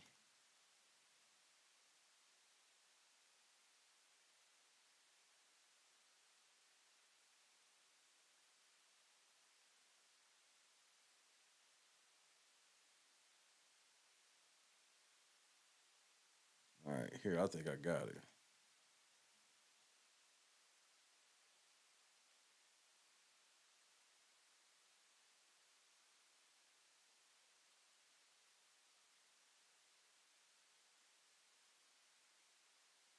Ain't nothing happening. No money, no beers, no partying, no sections, nothing.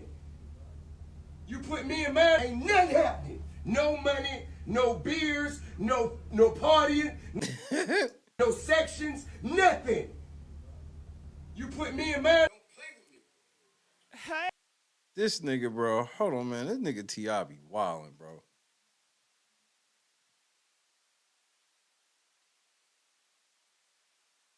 This nigga T.I. he be thinking niggas be really scared of him, bro. And he end up getting clapped on some dumb shit. Like, he don't realize these young niggas don't care about him like that. Nigga, you can talk to me. And to the end, ain't nothing going. Ain't nobody getting nothing going. Nothing. Call who you need to call, do what you need to do. Ain't nothing happening. No money, no beers, no partying, no sections, nothing. You put me and mine on the motherfucking flyer, nigga, give me everything. And if you can't, don't play with me. I don't know if y'all from here, but nigga, don't play with me in this city. It's my motherfucking city. Don't play with me in this city.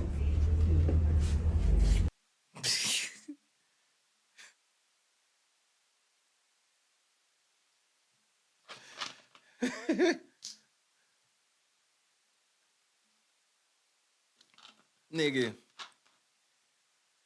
I feel where he's coming from. The only problem is this nigga T.I. is 55 million times platinum, all this shit. Like, and he should just have better shit to do. Even if he got wind of this and heard about this, ain't no way he should be rolling up there. No fucking way. He's too big for this. All it takes is one nigga to be like, oh, nigga, I can get famous right quick. I'll just blast T.I. ass right here, nigga.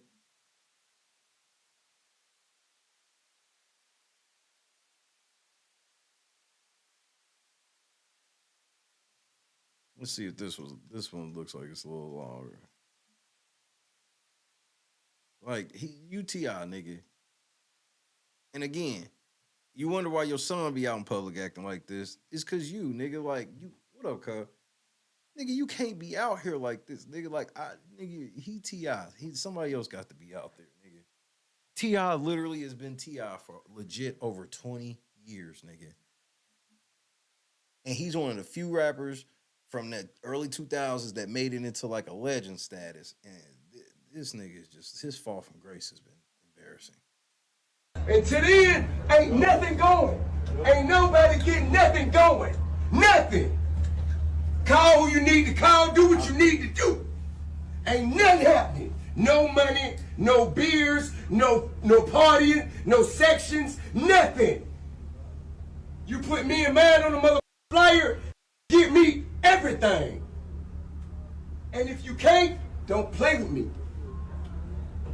I don't know if y'all from here, but don't play with me in this city. It's my mother. Don't play with me in this city.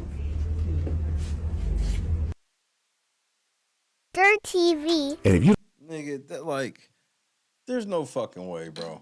T.I.'s stupid, bro. I don't know if y'all from here, but don't play with me in this city. It's my mother. Don't play with me in this city. You can't, no sections. Nigga, like, bro, this T.I. think this is 2004, 2005. Like, nigga, you not the king of the South no more, nigga. You a father and shit. Like, these niggas don't respect him like this, bro. I hate to be the one to tell him this, but these niggas don't respect him like he thinking they do. Nigga, I don't. This wouldn't scare me. First of all, like I said, I understand, but you either take this motherfucker to court. If you gonna do it the dirty way, you have your niggas go do it. If you want to do it the clean way, take them to court. But with you having as much money as you got, nigga, just let that shit ride. I just send them niggas an email.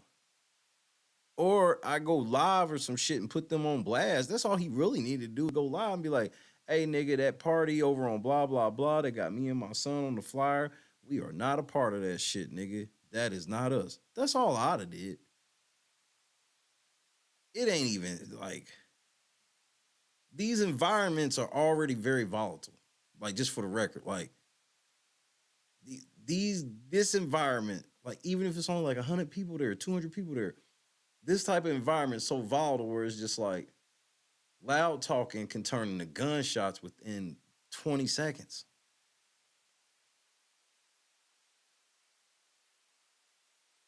One of T.I.'s niggas could feel like he think a nigga reaching for something, then a nigga see them reaching, and then T.I. stuck in the middle of niggas just shooting. His back is exposed. Like, he don't know bro. He don't know what's going on here, bro, to be doing that shit. What if motherfuckers just ran out of the back just blasting?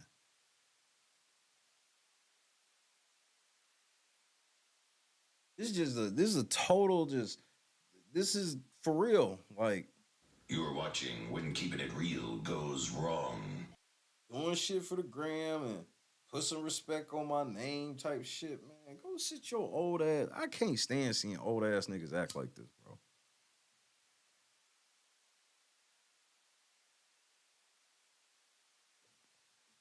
If you do right, the kids that respect you as an OG. If you don't, they don't. It's like that shit in every generation.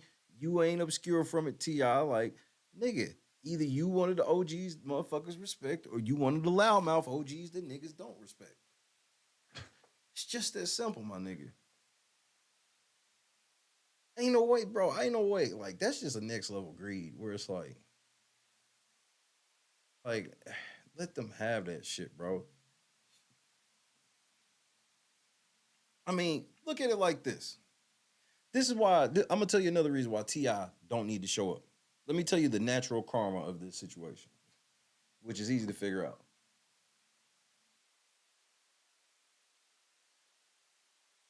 They put these niggas on the flyer. Niggas get there and go, where's T.I.? Where's King? They not there. They don't show up at all. That promoter's burnt.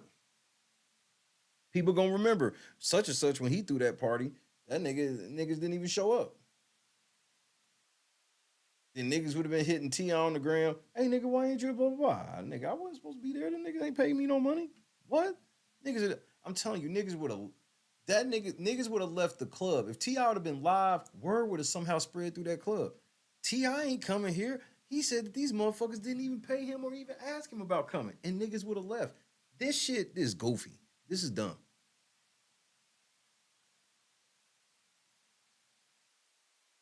And I need to see the flyer. Let me get the flyer.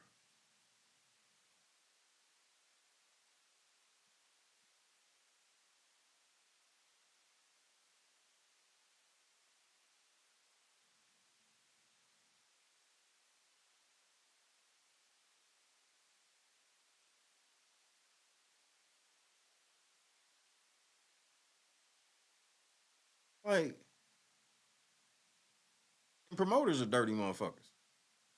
So I know T.I. got a lot of pent up aggression from it being some fucking promoters, because nigga promoters, I'm telling you, they be some shady motherfuckers, bro. Like, them doing this don't surprise me. This has been done a million times. They'll word flyers a certain way, but put your favorite rappers and shit all over on them. You gotta be careful to the wording. I mean, come on, bro. It's clear as day, bro. It says they are hosted.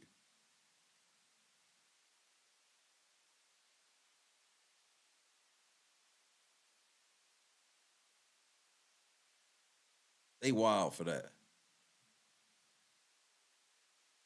T.I.'s too big for this. This is some shit that like a lower tier rapper gotta do. A lower tier rapper gotta run up and be like, hey nigga, nah. Like a nigga that's like king of the city. And what I mean by king of the city is like all the local niggas know him, but you know, he ain't popped off yet. This nigga's been in the game over 20 years, bro. You know how many parties have been thrown with him on flyers that he ain't never known about?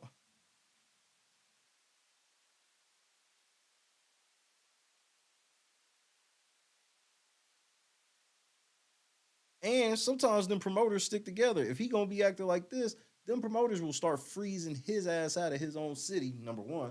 And number two, what if they start trolling? They be like, they all gonna do it. Oh, they dead ass wrong for this. This is dirty macking all the way.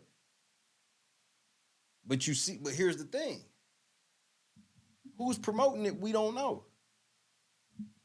Because that's the other thing about T.I., where he's wrong here. T.I.'s running up on this business, right? This business could possibly have nothing to do with this. Sometimes the promoters, especially depending on how the shit's set up, the promoters don't even show up until 1, 2 in the morning.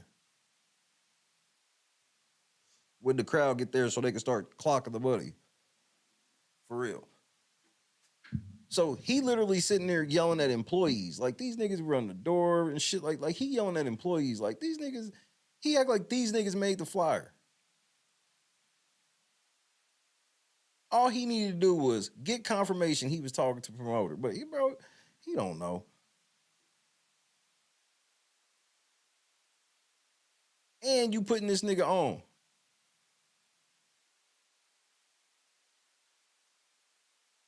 And I'm gonna keep it a buck. T.I., did you ever talk to this nigga about this party? Did you ever talk to him?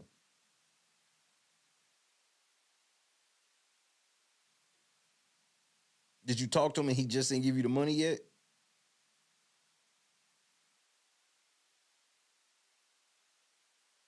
Because here's the thing. The nigga made the flyers before the shit, clearly, right? So if the flyers have already been disseminated, and then you decide you're not gonna do it, how is he supposed to get the flyers back? And the reason why I said that is because that nigga was like, Basically, it'd have been cool if you paid me.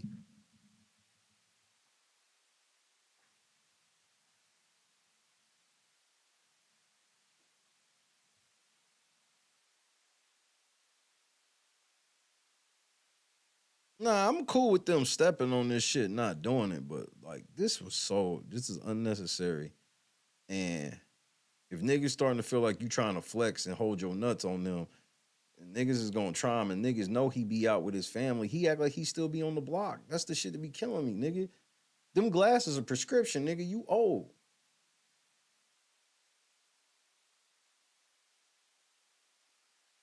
They already don't like your comedy in the city. I mean, you not he think this is 2004. You are not the king of Atlanta no more, nigga.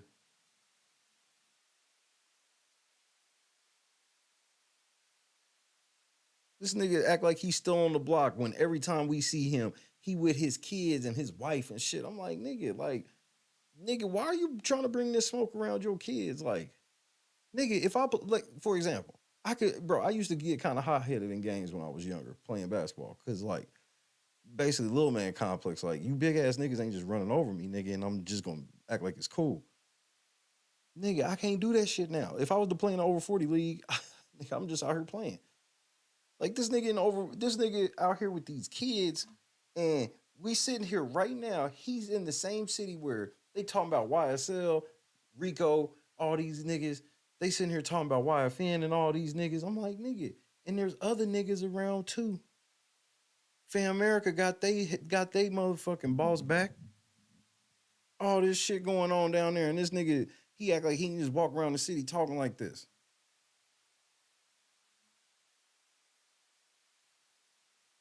Cause I'm telling you, some niggas, young niggas will look at an old school nigga like T.I. be like, OG cool and shit like that. But once you start trying to be like, you could just run up on niggas and shit like that, niggas, I guarantee there's a gang of niggas in that city right now. Like, I wish this nigga would run up on my shit like that. He better be ready to die. I guarantee. Bro, I've been in this shit, so I'm not making this up. Soon as I didn't even watch the video. Soon as the video popped up the very next day, I said, plant. I was like, well, there it is. They faked that shit.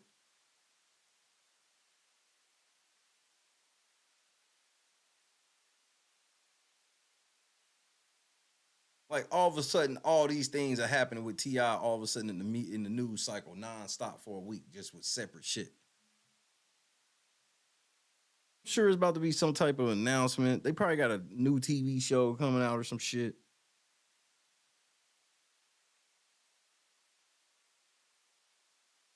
I did read that. I read that he didn't know, because I said he was disgraced him as a dad, and I'm like, that's what did it.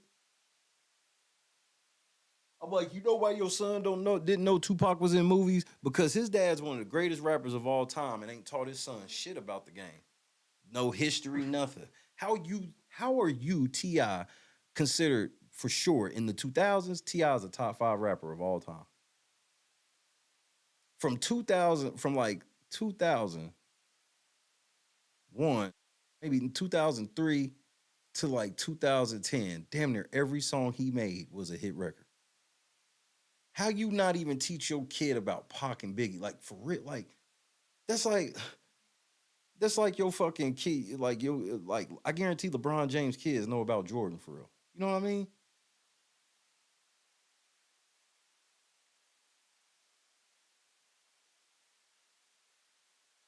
Like, you ain't taught this nigga shit. And then you wonder how, because niggas like T.I. just be like, I gave this nigga all this bread. He was supposed to learn all this shit by osmosis.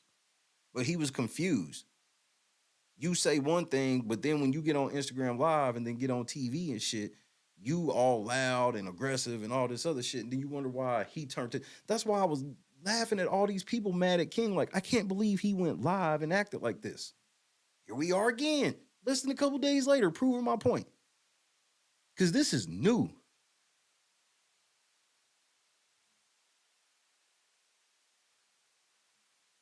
I'll show y'all a dash cam that just got released yesterday. Show it this nigga. Driving reckless as fuck on the highway and then blaming his wife for it. Just some lowball shit.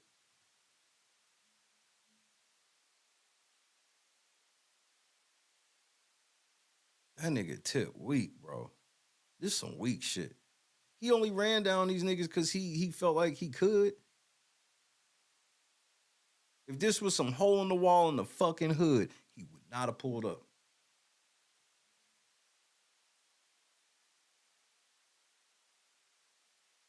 Because I'm going to tell you one thing.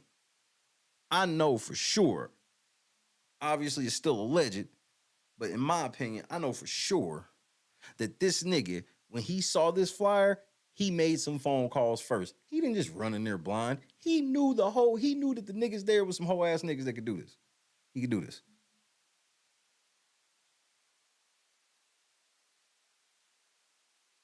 His homie probably told him, yeah, it's some whole ass niggas. You want me? Nah, I'm gonna go there myself. Expeditiously.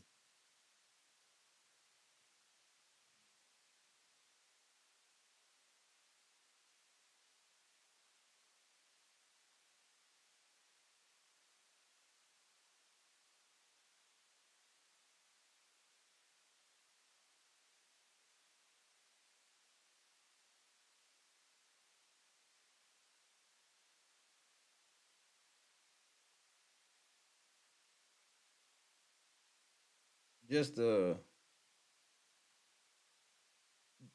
rich families that stay rich throughout the generations, you gotta understand that while they may spoil the kids and get them all this shit, they make them kids work and work hard. They make them be smarter than most people. They use the tools and the money they have to make them smarter than most people, so they can they teach them to further the family. See, where a lot of the new age rich kids mess up is they just spoil the shit out of them, didn't teach them how to work. You did all the work, and then you go, here's the business, and then you die, and then wonder why they sold all the shit off. Very next generation fucks it up.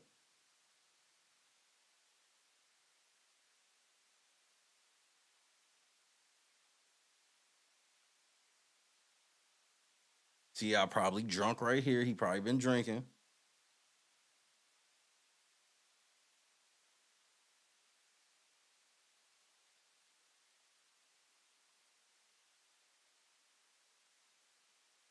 Remember, this is how he tried to run up on Floyd at that bar, and you saw how that shit turned out. Right, he running up on this nigga, but he can't stop this nigga from rolling up a wood in the tub, hot tub, while blasting music like he run the motherfucker.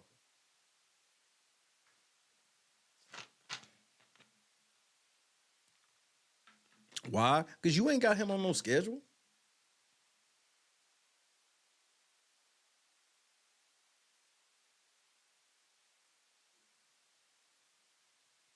You've been in and out of prison. So you did some of his raising through a fucking video screen and over the phone.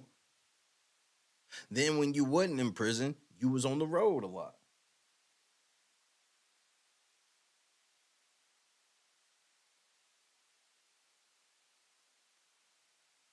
So you was on the road a lot. So you didn't even have time to do all this raising. You just figured you.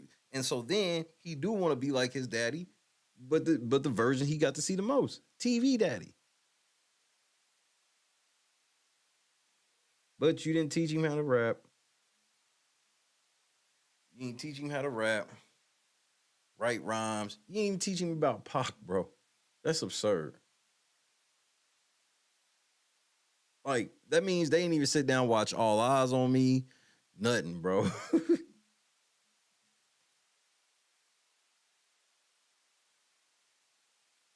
I was just astonished at the amount of people that was blaming it all on King. And I'm like, man, this is what, and I know what, and King's like, this is exactly what I'm talking about. When I say something about what it is, don't nobody take it seriously. My dad gets on, because I'm going to tell you how King feel about it. He's like, my dad gets on Instagram and live and shit and act a fool. He fucking put me in a headlock on the live, but y'all mad at me because I called him out. And I didn't even say nothing too bad. I didn't say no shit I could have said.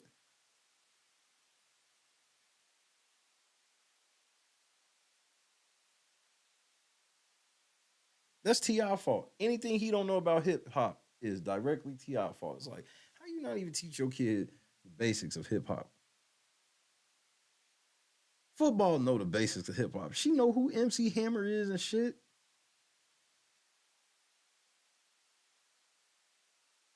There and go that she have to, but I like for her to hear like, hey bro, bro. Like, teaching motherfuckers nothing. Football know who Will Smith is. Like, she knew who Fresh Prince was when she was a baby, like 4 or 5, bro.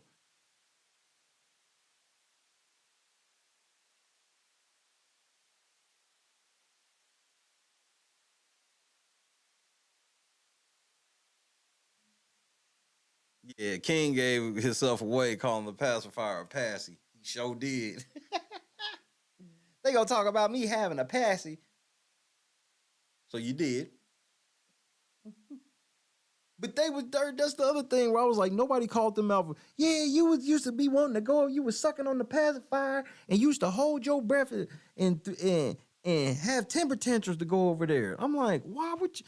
I'm like, y'all don't find that weird that y'all kid didn't want to be with neither one of y'all. He wanted to be with his grandma over either one of y'all, and y'all rich. Because remember, they said his grandma stay in the trap, which is absurd.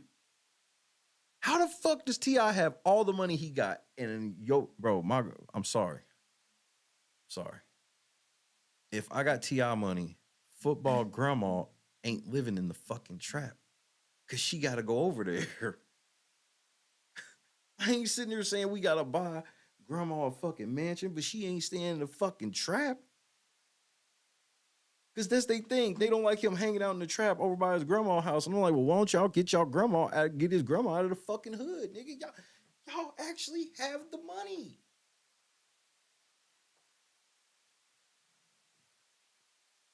That was the part that blew me. I'm like, this nigga just put y'all on blast. That's the part y'all should have been embarrassed about is this nigga grandma still live in the hood. That's ridiculous. I ain't saying you got to take care of all these extended cousins and shit like that. But like I said, your kid likes to go over his grandma's house. So you should make sure grandma's somewhere safe because y'all got the money to do that.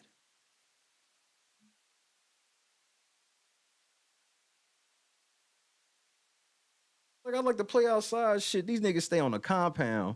This nigga can leave out of grandma's house, walk around the hood, say what's up to everybody. Don't nobody fuck with him because he your son. So how you feel like you good to walk? So you good to walk around like this, but your kid ain't. You know what I mean? Good night, Boston. I already got one more myself.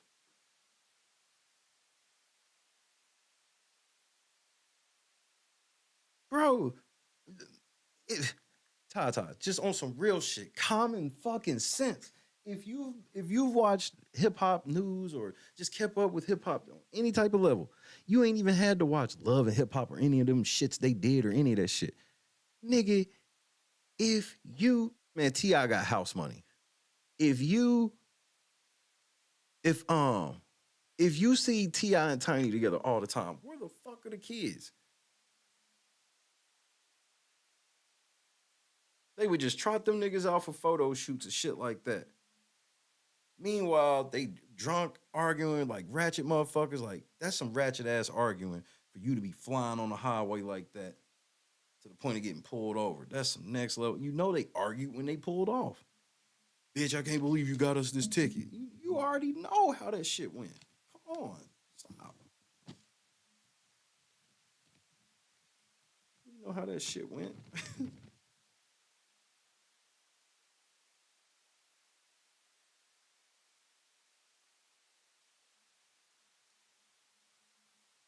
I would say get grandma a condo, but hey Google, what is T.I.'s net worth? Sorry, I don't know the net worth of T.I., but I found something related. Do you want to know how much is T-Net worth? Yes. Sorry, I don't understand, but I found something else. Do you want to know how much is Tip and Tiny worth? Yes. On the website afrotech.com, they say, and with a net worth of $50 million, the Trouble Man has proven that he's got what it takes to make his money last. Thank you, Google. No worries. I'm here to help. I believe it's higher than 50. I believe it's higher than 50. I mean, you gotta remember, T.I. went through a phase where, first of all, his like first 5 albums these was when albums were still selling. Hey Google, how many albums has T.I. sold? On the website Billboard.com, they say T.I. has released 9 official albums over his 15 plus years in the business, 7 of which were released by Atlantic. Those albums have collectively sold 9.8 million copies in the United States, according to Nielsen Music. I also found an answer to this question. Does T.I. have any platinum albums? Do you want to hear it? No, thank you. Sorry, I don't understand. No. So this nigga's almost sold Diamond. This nigga's almost sold 10 million records. This is nigga's at ATL. Like, yeah, them shits is low. Cause T.I. ain't took no losses. Yeah, none of his court cases have ever made him have to cough up millions of dollars. Yeah. Because I believe 50 is low.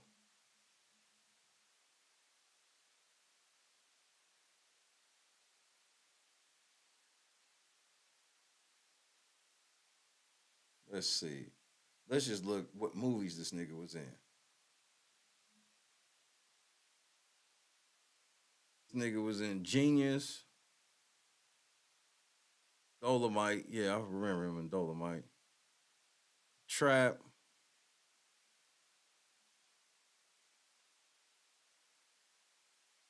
Ant-Man. You know he got laid out for that. Sleepless. Yeah, so like that's not even both Ant-Mans, and then he was in Entourage. He was in Get Hard.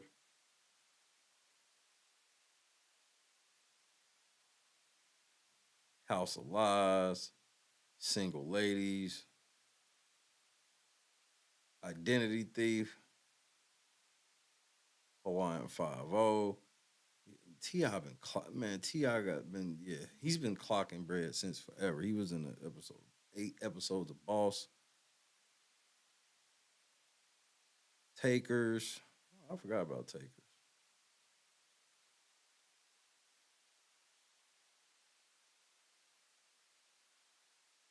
American Gangster. ATL. Yeah, like T.I.'s been clocking money forever and a day, bro.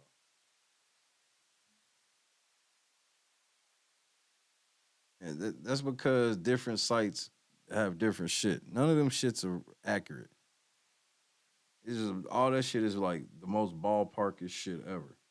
You kind of got you hear the number, you kind of got to know the person a little bit. This nigga, he got 50.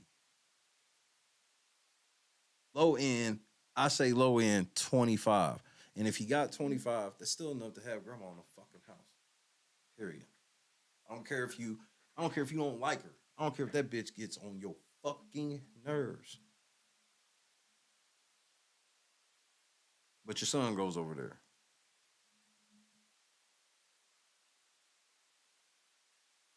Yep, they had that reality show. Like them motherfuckers been eating for a while. And I mean, like when T.I. was first, the reason he got to this point, like where he was able to get all these acting roles and shit like that, y'all gotta understand. When T.I. hit the scene as a rapper, he could do no wrong as a rapper.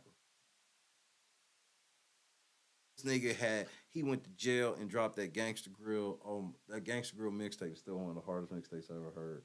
And he just utterly annihilated Lil Flip. Trap music went crazy. Urban Legend went dumb. King went dumb. Like it was like he could not be stopped for 5 years. Like if he jumped on somebody's shit, when he jumped on My Love with Justin Timberlake, like all of them type of features and shit, like T.I. been clocking bread. Stupidly.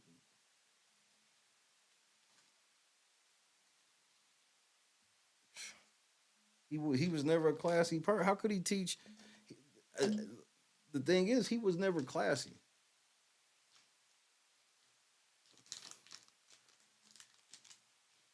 Because as much as he calls himself trying to like not be on shit like this, he just can't let shit like this go. T.I. can't go 2-3 years without doing some shit like this. He just can't. You know, a lot of motherfuckers know how to like slow down. T.I. does not. T.I. got a real little man complex, and he always gotta like let people know that, oh, I'm ready to crash out. Like, nigga, you worth high 8 figures and you still talking and acting like this. Nigga, I don't make anywhere near that shit. And I would not be out here like this. Trust me, you know how I know? I literally have people that I could have sued and shit like that, and I just walked away from it because it just have to let God handle it. I definitely ain't doing this. I'd rather go to court and do all this. Remember, I showed y'all when he was at pulled up the tiny shit, and you saw him get his own homie locked up because he was drinking and couldn't control his temper.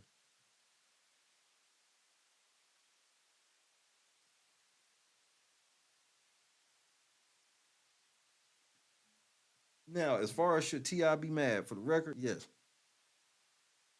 He should be this mad at home. How he doing all this yelling and shit, he should be doing this with Tiny. That's it. He should be telling Tiny how they got him fucked up and you can't do this to me and mine. He should be telling Tiny all of that. Because Tiny ain't gonna go upload this shit on the internet. Tiny gonna calm you down and tell you we'll figure it out tomorrow. Like, because how much was them niggas gonna make anyway? He act like that bitch was fat.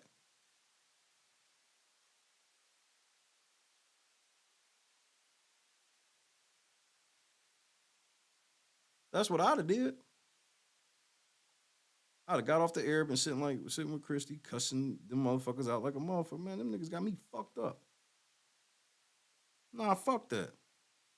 Nah, them niggas want to play? Okay, then. And then I've been off air trying to devise a plan that can be operated without it being so loud. Nope. This nigga want to be as loud as fucking possible. Push the fucking button. That's what he might as well have said.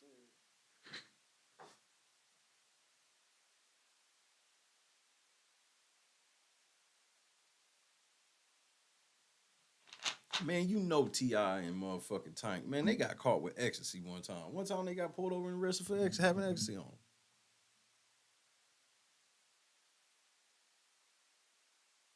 You know they went over there. You know motherfucking. Bro, I ain't never seen T.I. have any of this level of aggression. I've seen Diddy take the aggression out of a lot of niggas. The baby, that nigga always ready to fight. He got around Diddy. He didn't want to fight no more. I showed y'all the video with motherfucking Diddy and motherfucking T.I. Like,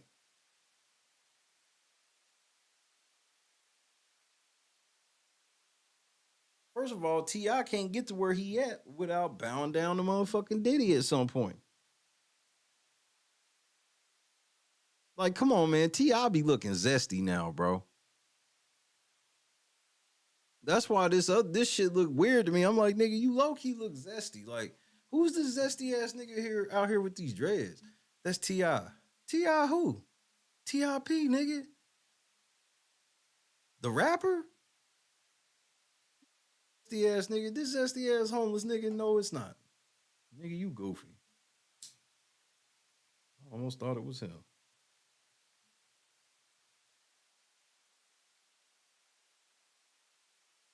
Bro, I used to want to smash Tiny so bad. T.I. got with her and ruined her.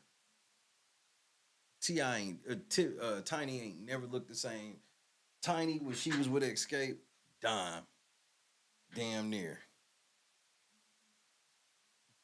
She got with T.I., the price of the brick went down. But she be drunk too. Like, bro, them eyelashes she had on, bro. The way she was looking at that Falcons game, I was like, again, everybody was talking about the wrong shit from that video, in my opinion.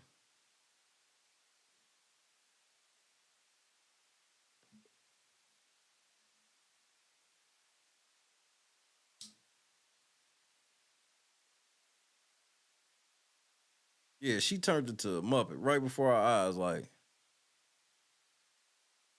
Tiny was a bad chick. All of a sudden, just like I remember the first time I had seen her after like maybe like 9 years. I was like, what? Oh no.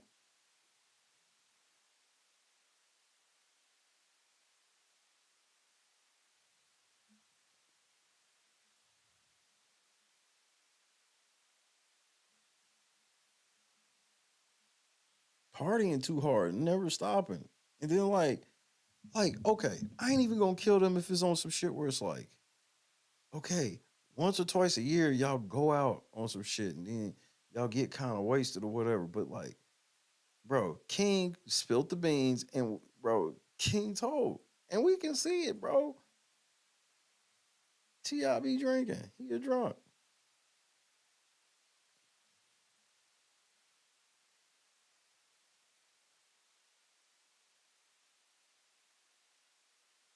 And the other thing about this is the main thing for me personally is, bro, this has happened to him a million times. Remember, I just told you he has sold almost 10 million albums. You think this is the first time? You think all these times he was overseas or some shit, niggas ain't ever do that shit? That's why for people who don't know, that's like, yeah, that is dirty or whatever. Understand this is so next level below his pay grade.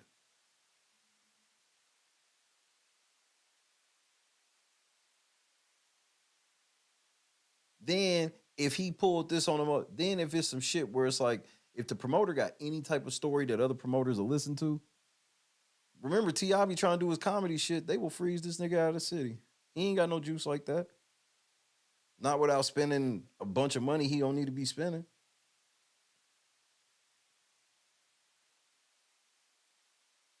But that's the thing with T.I.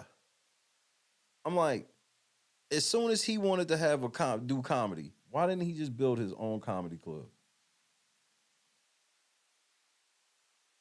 The way that these niggas buy all these expensive ass clothes and cars and shit, but then be like, when it come time, be like, well, why don't you spend like 30,000 on a building and some land right there? Maybe not even own the land, but just buy a building right there, if nothing else. Nope. I want to be rolling up on other people's shit and throwing parties.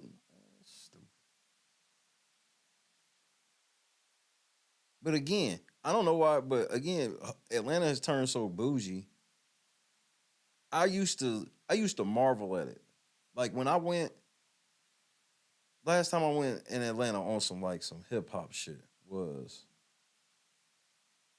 what, like 05, 06? Okay.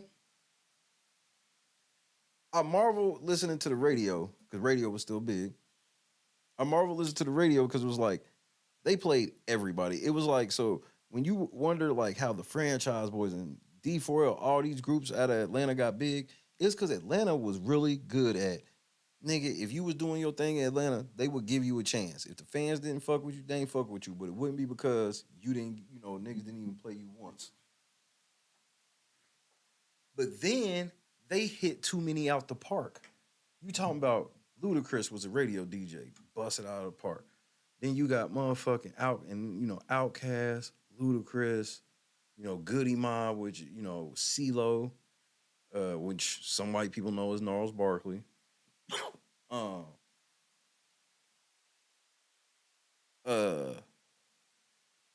Fucking Jeezy, T.I., like all these motherfuckers. Like I'm leaving so many people out where it's like, the lower tier Franchise Boys, obviously Migos, and they produce like literally top tier artists, top 1% artists for a decade. Now, none of them niggas have left and have just turned it into a bougie ass like Hollywood down there.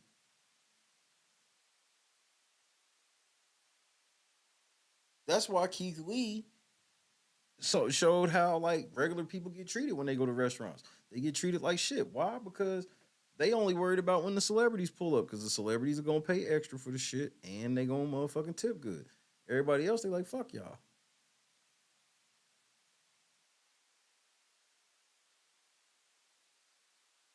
Cardi B still stay there. Like Atlanta ain't shit like when I used to go. It's different now.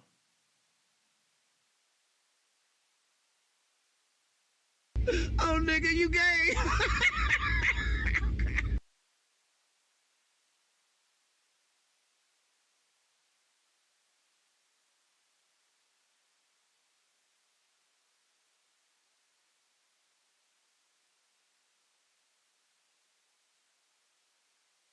Atlanta's not really a place you would go on a trip now, unless you just gonna pay astronomical prices for mediocre or less shit.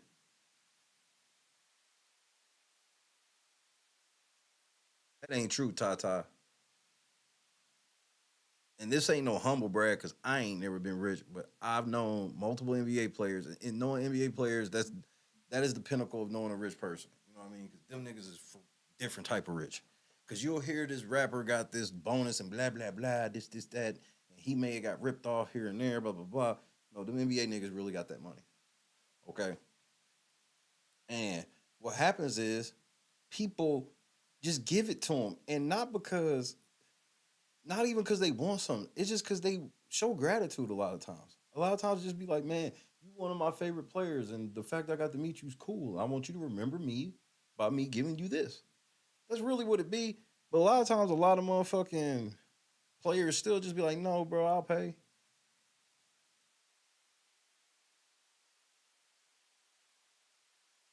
Bro, Tommy DeVito still live at home with his mama, nigga. The quarterback of the Giants still live at home with his mama. So, like, like Cardi B even said when she was talking about the restaurants of Atlanta, she was like, she hates that she can't just send somebody to go get her food. Because if she just sends somebody to go get her food, it ain't gonna be right. It ain't gonna be good. None of that shit. But if she send them and tell them that it's for Cardi B, it'll be good. And that's the bad sign of a restaurant. Even rich people know that. Because rich people don't always want to, like, motherfuckers who own and shit like that, a lot of times they pick the restaurants they go to and shit all the time is because they ain't well-traveled places and the people in there are cool. Like, yeah, they say what's up and friendly and shit because it's them or whatever, but it ain't no big deal like that. They paying for their meals and whatnot, eating and chilling. They want to be able to send somebody to, hey, can I go send this sandwich, go get this sandwich, blah, blah, blah.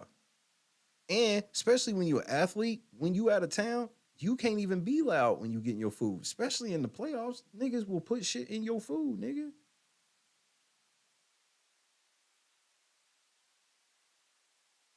So especially for athletes, they definitely want to be able to get good food anonymously. They don't want to have to be able to go, hey man, tell them that this motherfucker shits for Derrick Henry.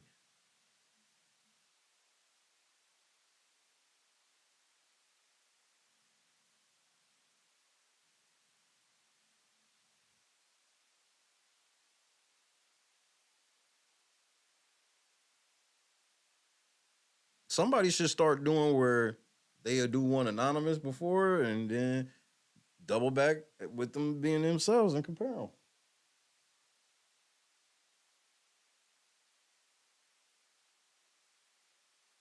Bro, I'm telling you, you go over something like an NBA player house, the amount of free shit they've had sent to their house is absurd. Because all these brands just be like, if somebody can take a picture of you with that shit, if one time you be wearing some shit and somebody go, what is that? That's all they want. Boxes of shoes, watches, clothes, hats, just shit all types of shit you couldn't believe. Computers.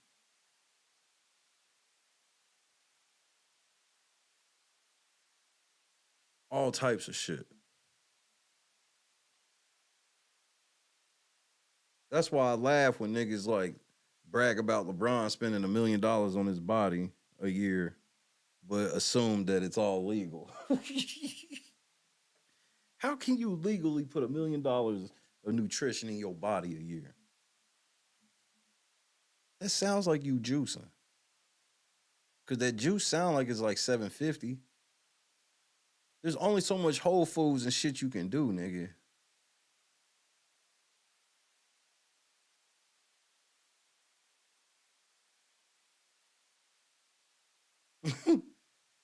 record time. I'm back. And I'm refreshed.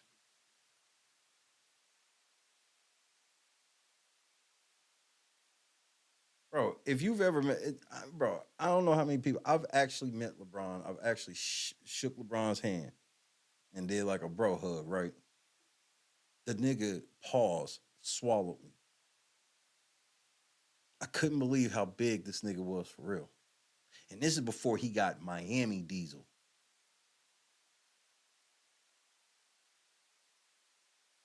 LeBron, I was like, this nigga's built like a dinosaur, bro. He grabbed me and I was like, fuck, this nigga's like up here. I'm like in the middle of this nigga's torso, nigga. What's good, bro? And it just felt like concrete. He felt like total concrete.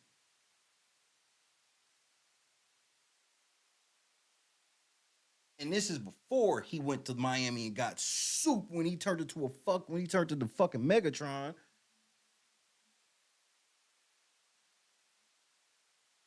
And I put this on everything I love.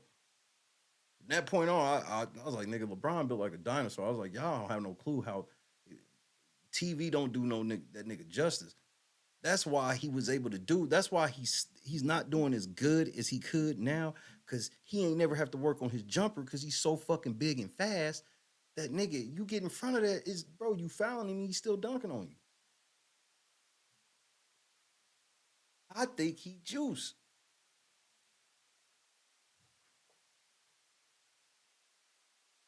I think the nigga juice.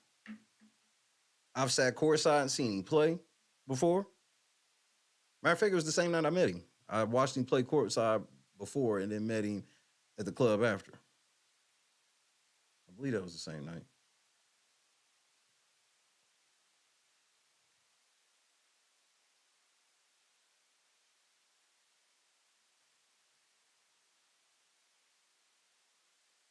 Like, he would have passed Kareem like 3 years ago if he could hit free throws.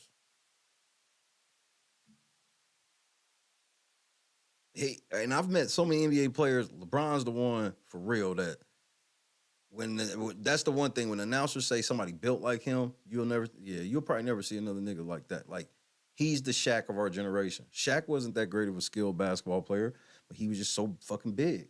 LeBron's like a smaller version of Shaq that can ball handle.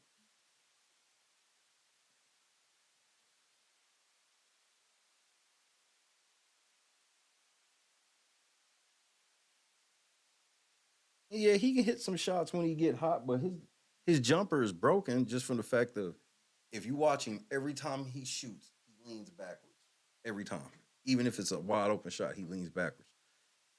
And I told Christy, like, literally 10 years ago, I said, somebody needs to just make LeBron shoot 500 jumpers a day with their hand in his back. I promise it would have fixed his jumper 10 years ago. Because when Steph get 39, it's going to feel like he cheating. Like when Steph get 39, start coming off the bench for somebody picks Steph up so he can get another ring or some shit. Or if Golden State reload on some shit. So Steph will be starting, but he still only will be playing like 28, 30 minutes max. 28 minutes. He's going to be hitting threes. That's what his daddy did.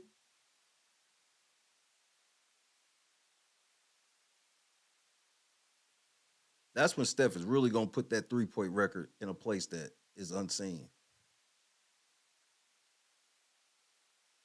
Because he going to be only averaging like 15 to 17 points a game, but he going to be averaging 4.5 threes. He's going to be catching short corner threes. It ain't going to be shit you could do because by the time he's at that point, he ain't going to be the Steph Curry that you know, but he's going to be on a team with some niggas that are some killers. Where it's like, you're going to have to respect the other niggas and let Steph shoot. Yeah, OP 6-man coming against the second team, busting their ass, just hitting threes. His daddy did it. If you can go look up Dale Curry at the end, especially when he played with like Toronto. This nigga daddy was coming off the bench and wasn't doing shit but hit 3-4 threes a game. left Dale Curry open, it was a bucket. So by the time Steph get that shit's going to be unfair. Where LeBron's at now. This is where the difference between Jordan, Kobe, and LeBron come in. Jordan and Kobe, when they couldn't start be dunking on niggas, they worked on their mid-range game and they three-point shooting. And that's when the patented fadeaways for both of them came into play. LeBron ain't involved into no patented move now. LeBron should get as big as he is, he should get the ball 17 feet. Niggas cut through the lane, pass. He should be playing like Jokic. He really should. Catch the ball, high post, even deeper than Jokic. Catch the ball, 17 feet. Let niggas cut. Don't nobody cut. Shoot over whoever's guarding. This nigga would average 20, 10, and 10. Easily. But he can't shoot.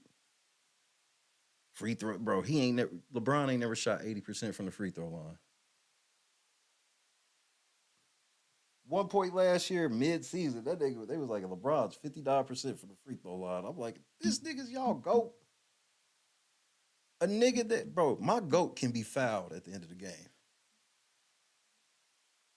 It's literally at the point now when LeBron get fouled at the end of the game, you know what's coming. You know he giving you one. Bad. He gonna damn near airball it or something. Mister, I always make the right play. Nigga, how come the right play ain't never for you to just score it? All these years, throwing it to Mike Miller, Tim Thomas, fucking Boobie Gibson, Daniel Jones. What's your boy's name? Damon. What's that nigga's name? Was it Damon Jones? Swinging into motherfucking Austin Reeves. And I told didn't I tell you this last year, cuz? Didn't I tell y'all niggas y'all was gonna learn that Austin Reeves shit was for play? Yeah, kicking it to Norris Cole and Mario Chalmers and shit. The only one that I respected was kicking it to Ray Allen. That made sense. Anybody else was like, why are you doing this?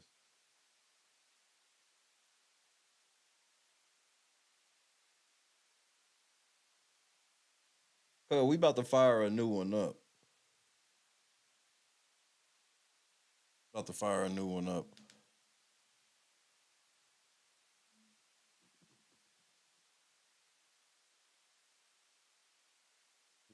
Bro, I just be like,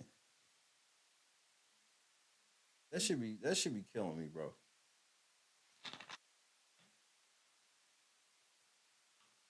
And now the game is played so damn fast because everybody can score. Ron ain't got shit for these little niggas, bro.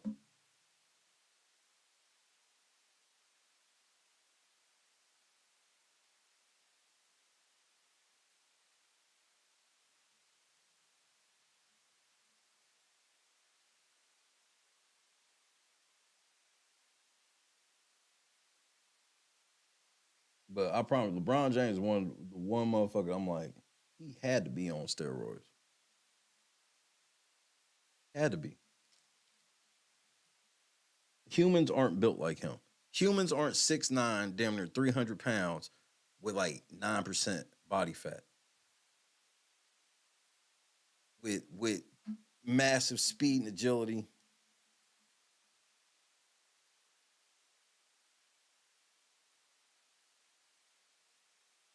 You ain't never seen it, and you'll never see it again.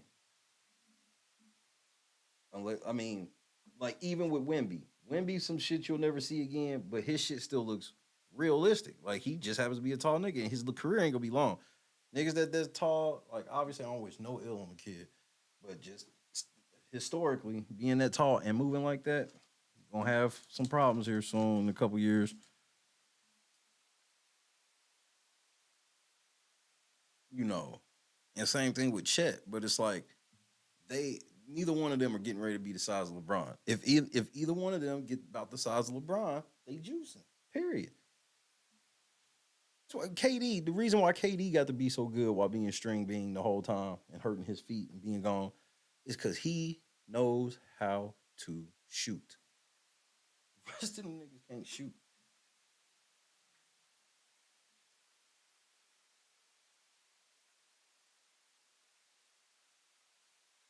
If LeBron could shoot, it wouldn't even be no question. He can't shoot though. But I love LeBron fanboys. They won't admit that nigga don't shoot because he can't. He made the right play. How is it the right play and they lost?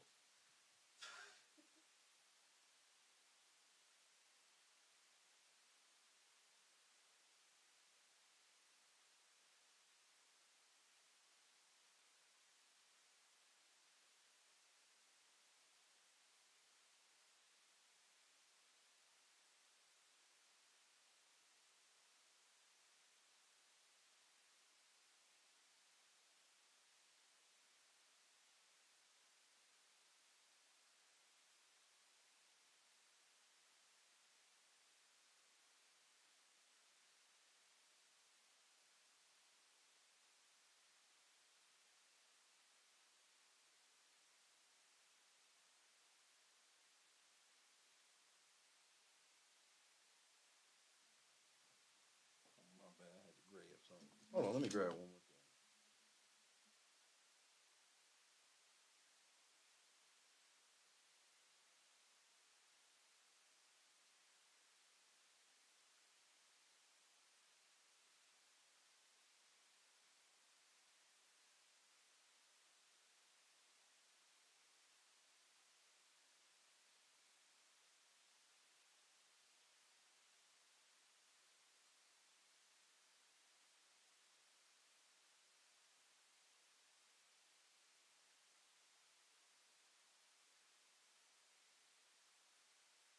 All right, bet.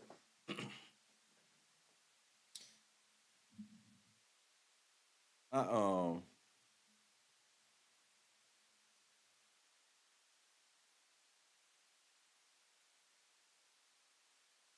I'm so ready for that man to retire, but I don't. Like this nigga. Oh yeah, I'm taking off when my son play his first game back. Oh, it's always something.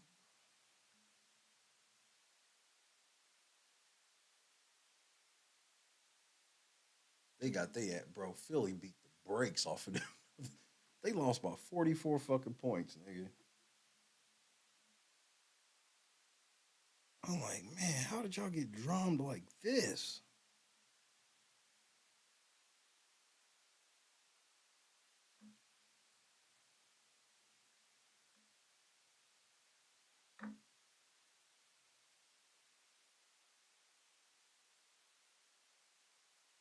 Man, I just hope Porzingis stay healthy.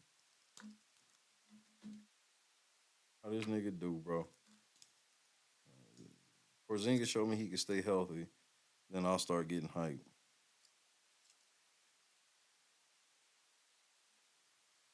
I just don't trust that nigga, bro.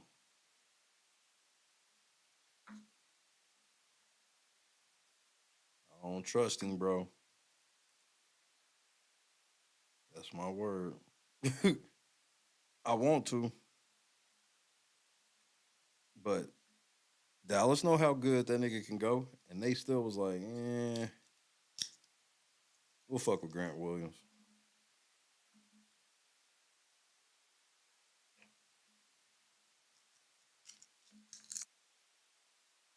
But hopefully the Celtics just got a steal, but I'd be nervous.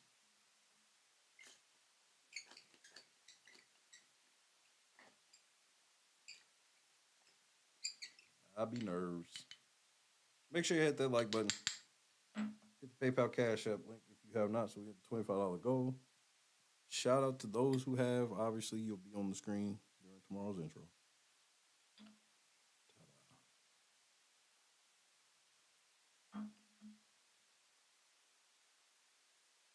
Bro, I saw when AD got his shit beat by Isaiah Joe and LeBron did just put his head down and didn't get back on defense. That's why I was like, Anthony Davis is a fucking idiot. Anybody who wants to go play with LeBron, I mean, obviously we passed that now. Like no superstar wants to team up with LeBron right now.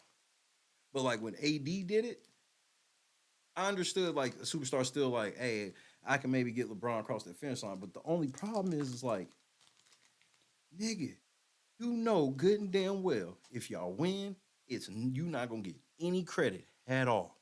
But if y'all lose, it's gonna be all your fault. Why would I want to go play on that?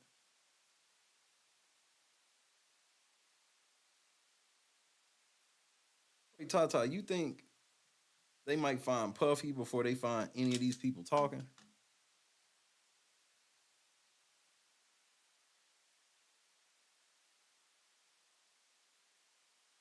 And I heard that the Lakers said they want I think they said they want DeRozan or Vucevic over Levine.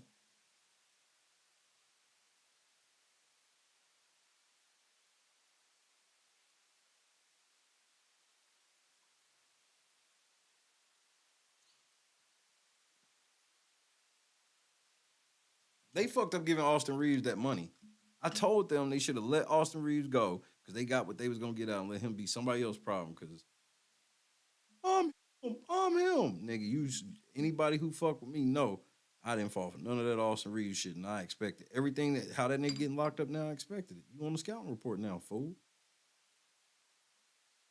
People don't realize that in the NBA you get a free year. What do I mean by that? So when you playing on a team with LeBron and Anthony Davis, every night when the team comes in the locker room and get the scouting report, because you know they ain't thinking about you all week because they've already played two other teams this week. They basically get to learn who they playing for like an hour, unless they had a couple days off. And you didn't make the scouting report at all last year because everybody's worried about everything else. But then when you emerge as clearly the third option, that you getting game plan for. You know, they game planning for this nigga. Operation Lockdown.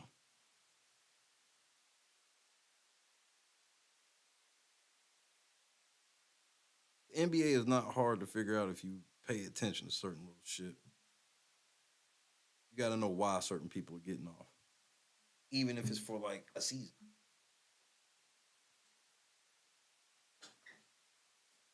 Who predicted this Jordan Poole shit?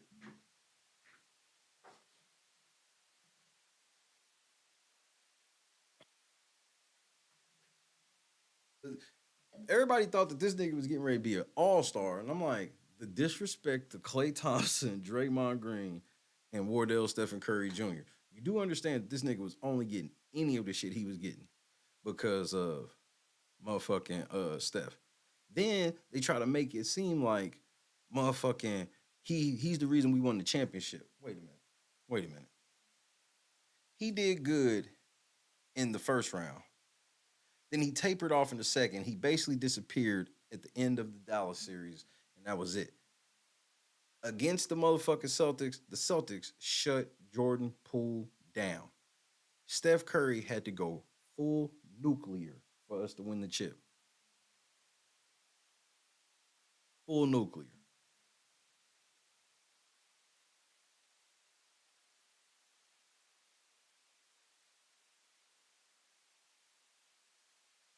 And the next year when we could have won, fuck all that punched in the face. You mean to tell me Draymond punched this nigga in the face so hard that he punched him into being in the top 5 of turnovers in the league?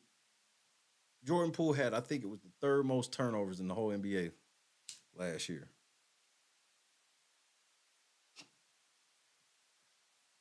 Y'all thought he was going to get to Washington and that was going to clean up.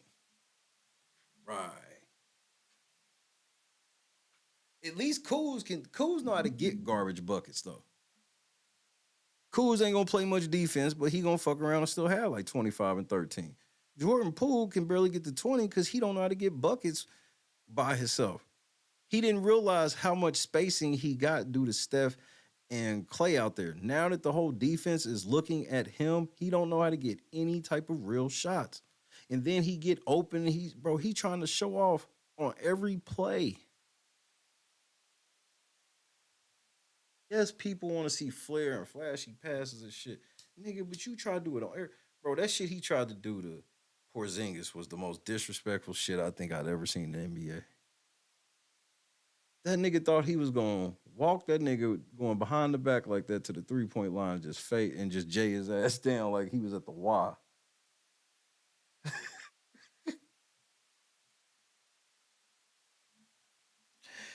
Yeah, the baddies was coming. This nigga, the baddies came, and this nigga was in timeouts, not paying attention.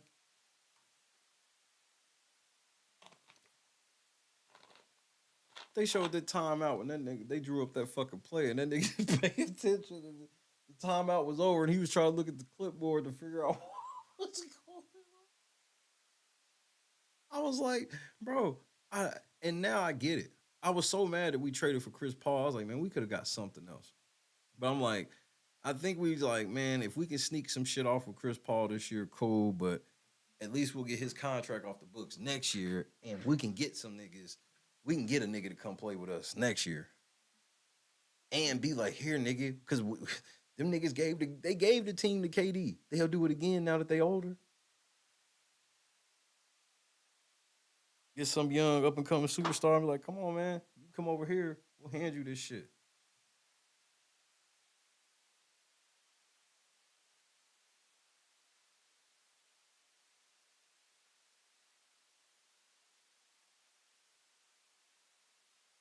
Cause I get it, cause I'm like, Jordan Poole's a knucklehead, bro. And like I told everybody, I was like, y'all gotta realize when Draymond hit that nigga, nothing just happened where Draymond just snapped and hit him. I guarantee it was told. If that nigga say something today, I'm socking him.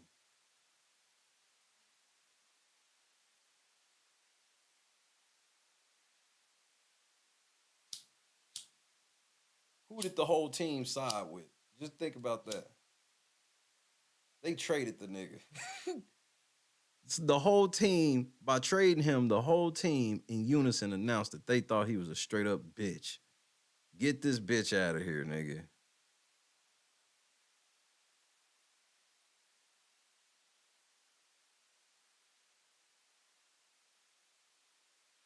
So when everybody thought it was like, oh, he was going through mental shit, that's why he was playing like he was playing last year. No, it's the Austin Reeves syndrome. You are now on scouting reports. It got to the point where Jordan Poole was just literally just driving into the lane, just flying wild and falling to the ground. Literally, I remember Iggy yelling at the nigga, don't fall, stop falling. Every time he went to the paint, he just fall. No call, and they run another way.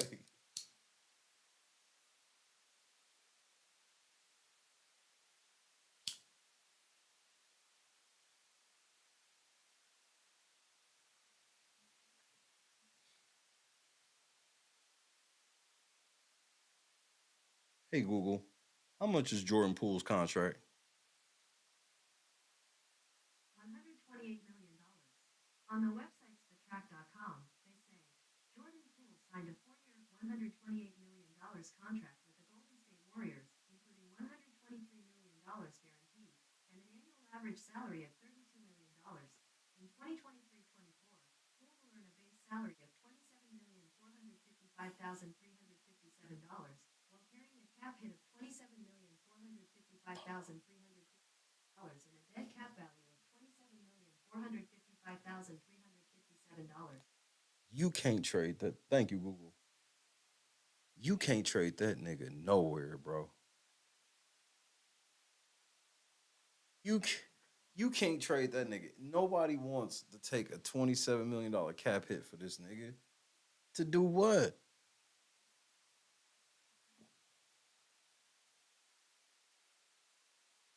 Bro, when he threw that shit off the glass, the Coos, when them niggas was getting aired the fuck out, I'm like, he just don't get it, bro. This is what got you punched in the face.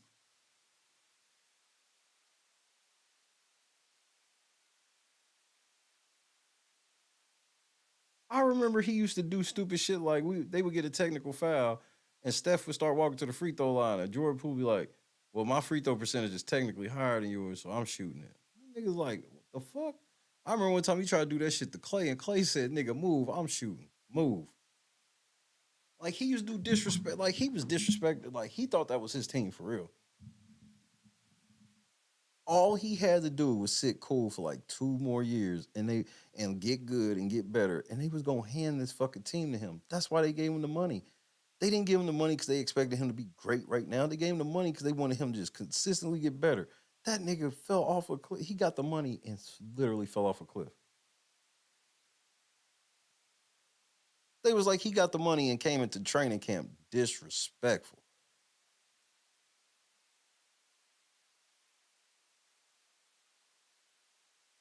But you don't know what you got till it's gone. And the only thing he can do is sit and be like, man, the Warriors are losing because they need me. Man, shut your weak ass up, nigga. Man, something's wrong with Andrew Wiggins, and we need him to get right. Because he's playing like shit. That's the only reason we losing these games. Because Andrew Wiggins is averaging like 12 points now instead of 20.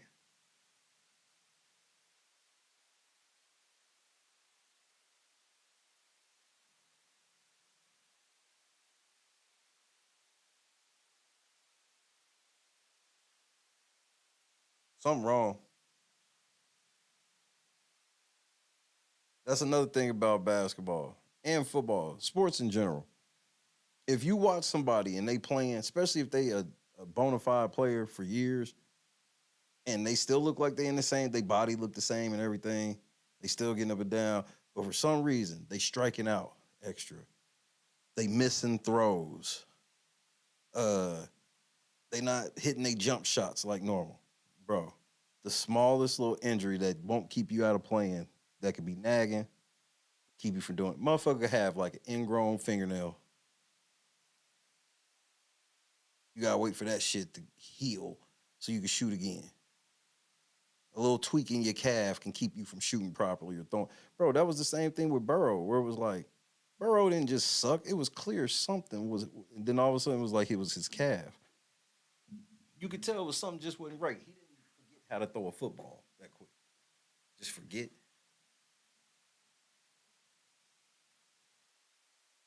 Nigga, did I see straight that, who was it, Cleveland is starting Joe Flacco this weekend?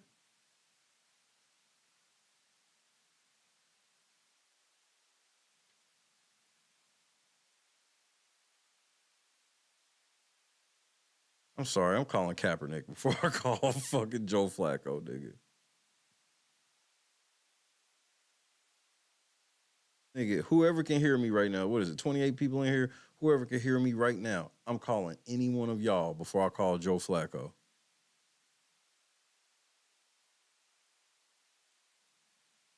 Ben Simmons modeled his whole career after Joe Flacco. Except Ben Simmons was like, fuck that. I'm not going to win no championship and do that shit. I'm going to just do that shit now. Joe Flacco bet on himself, average-ass quarterback. Joe Flacco bet on himself. It was the greatest scam in football history. Joe Flacco was like a middling quarterback, right? His contract year came up, and he was like, I want a big-ass contract. Baltimore was like, nigga, no. He was like, all right, well, fuck it. I'll just play this year, and we'll go from there. This nigga goes and wins the Super Bowl. So what they do, they handed that nigga the bag. The moment they handed him the bag, he never wanted to play football again. You could just tell by the way he was playing. He did not care if he was winning. This nigga was throwing wild-ass interceptions. I mean, that nigga, I never seen a nigga do that shit like Joe Flacco. That's why when niggas talk about Ben Simmons, I'm like, yeah, you right, but Joe Flacco did that shit first.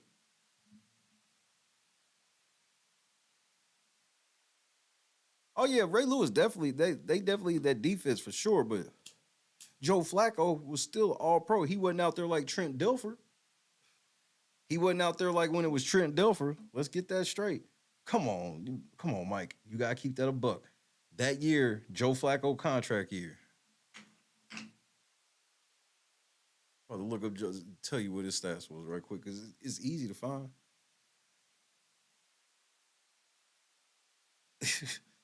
It's so easy to find.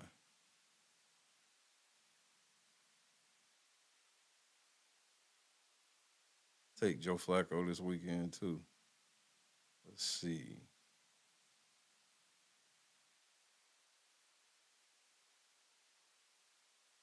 Bam, right here, contract year. Hold on. What year did y'all win the Super Bowl? Let's see.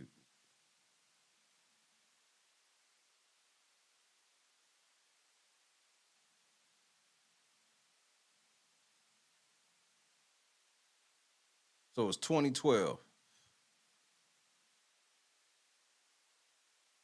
This nigga threw 3,800 yards, 22 touchdowns, 10 interceptions. Then the next year he went 22 and 10, and then it was 19 and 22, 27 and 12, 14 and 12, 2015, 18, 13, 12 and 6, 6 and 5, 6 and bro. Stole that money, bro.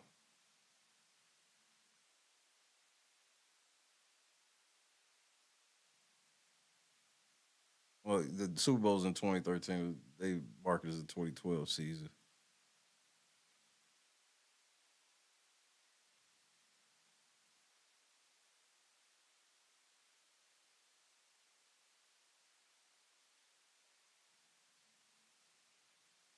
Let's see. Super Bowl 34-31. What Joe Flacco have? 22 for 33, 287, 3 touchdowns, no interceptions. Yeah, they handed him the bag after that.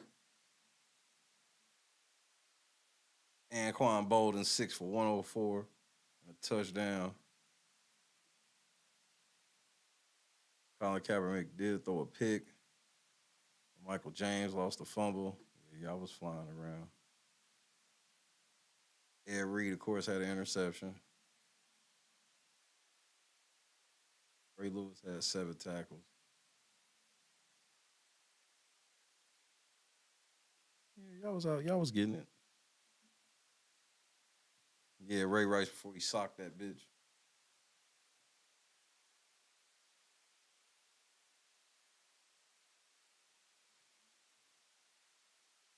Thing is, like, I'm not excusing that nigga at all. This is why you don't need to be dating football players, bro. They are taught not to handle arguments rationally. They don't, bro. Them niggas from, especially niggas that have come from Pop Warner all the way through, they've been taught since they were 7 years old to handle everything with aggression. That's why you see these grown ass men after plays smacking each other in the helmets, all this other goofy shit.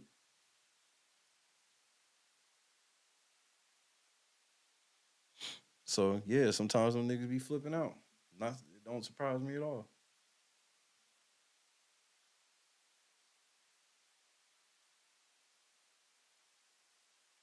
Unless he a kicker.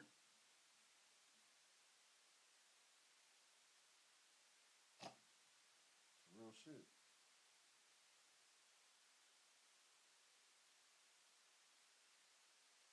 I guess we'll get to see one more day of prosecution getting destroyed in the YSL trial.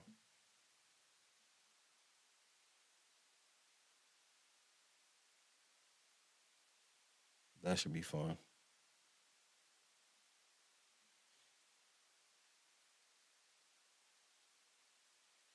Maybe get it uploaded to it. Well, I know I'm gonna at least get one up. I would do more, but it just doesn't feel like it's the market for more right now. For saturate. Shout out to everybody in the building. Make sure you hit the like button.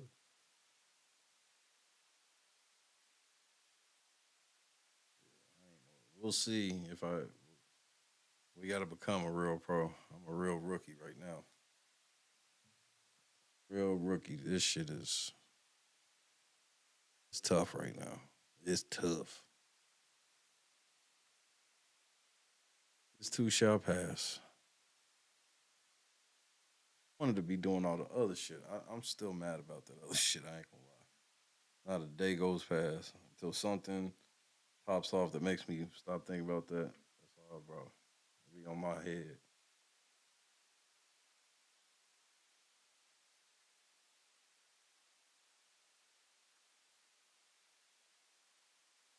But shit, yeah. Even though everything's like come down, it has to come down because it has to be like a purge out, if you will.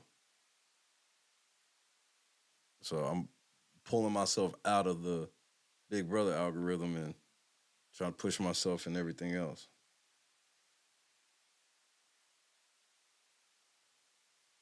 So it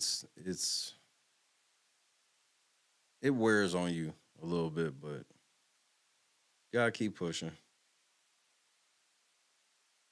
Keep pushing, keep pushing.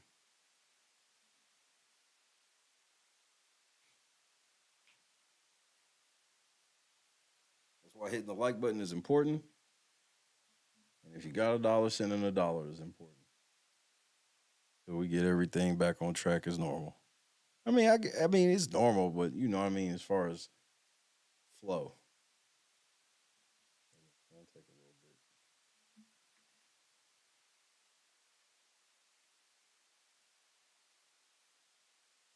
As long as we make it so we can still get a hit payment threshold every month, as long as we make $100 a month to still get a check every month, we'll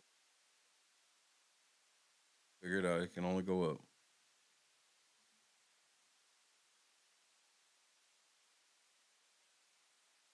Clean the cup one time. Lady shall break out the Methuselah. I promise they do it. They ain't begging. I'm just keeping it. They ain't begging. I'm just keeping the stack, I swear.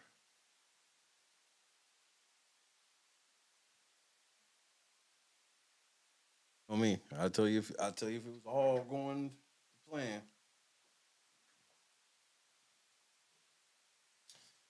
Shit. Because I play college ball.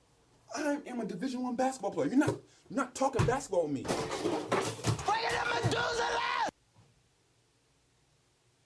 That didn't go well.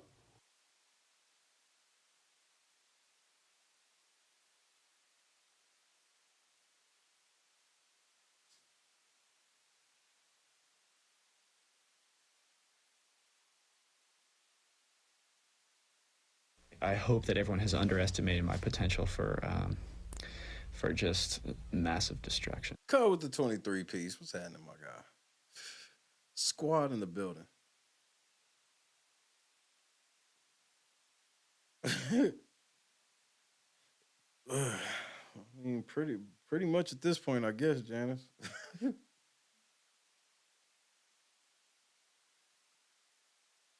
Janice gonna have more LSC gear to be. That shit is hilarious to me. That shit puts a smile on my face.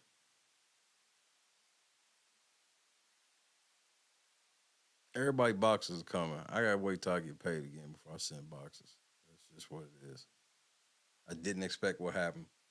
So I ain't forgot about motherfuckers.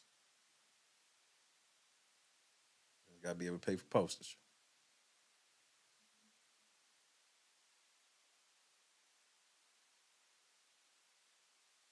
And you get I think 2 years where you get the veto. I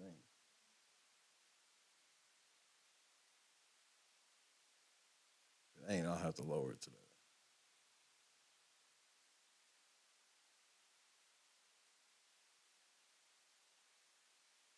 Oh, I'm gonna have everything eventually.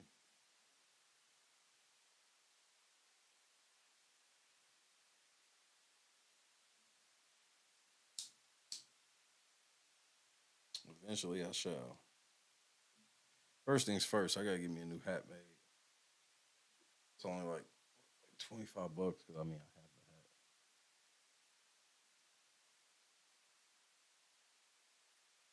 hat. Hat has run its course.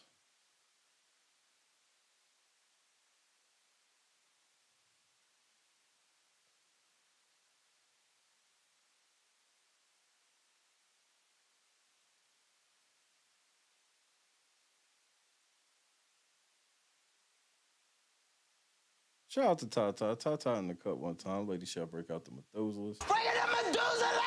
Y'all know I love y'all. I swear I'm not. I'm just, again, it's 3 in the morning, almost 5 in the morning on the East Coast. Just keeping the stack. Transition.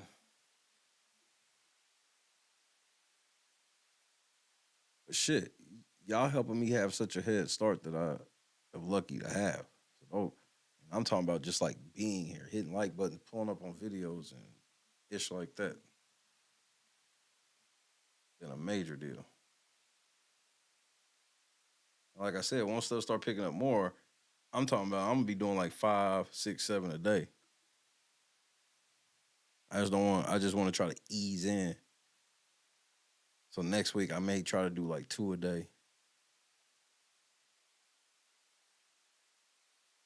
Yeah, 140. West Coasters. Still early. Me. Shit, I'm about to crawl in the bed. Right on, Janice. Make sure y'all hit the LNC store if you have not. Everything but a hoodie.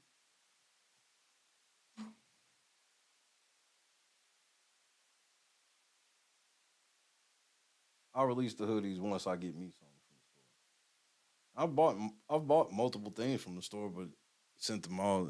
Everything I bought from the store sent to somebody else.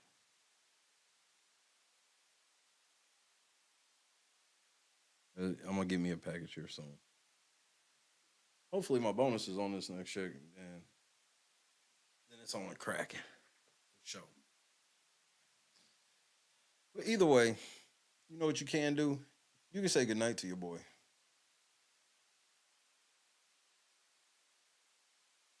God is so great, bro. I can't wait to see this motherfucking trial tomorrow, bro.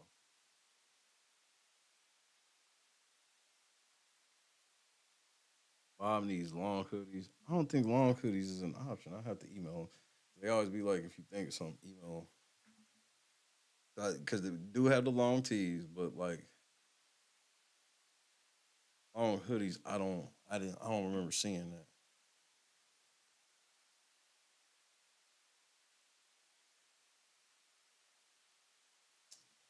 And that's what's up, Clay. Glad to yeah, nice and close. I told y'all I was gonna come a little later tonight. You know, like I said, process trying to test out different time slots and see what's best and when everybody fuck with and whatnot. Tata, Janice, Clee, Kendra, Cuh. I love y'all to death, bro. Don't forget, any stories, Shay at latenightcrew.net. Get on them shits. I'm loving following the trial. It ain't gonna be that long. It ain't like it's gonna be 2 months or no shit. Both the trials going at the same time. It's rare, but that and keep an eye out for stories. I'm trying to find some lighthearted shit. I definitely like the Subway one because it was definitely more lighthearted, even though it was $7,000 missing. But it was somebody that could take it on the chin and not freak out, because that would suck the stress over 7,000. I was stressing over 4. I couldn't imagine stressing over 7 that I had in my hand, and somebody like, "Oops, we got it." Fuck me up. Big, everybody, man. I love y'all to death, bro. God is great. God is great indeed. Get y'all some rest. I'm gonna do the same. Peace. Until then, ain't nothing going.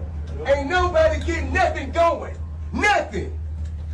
Call who you need to call, do what you need to do. Ain't nothing happening. No money, no beers, no partying, no sections, nothing.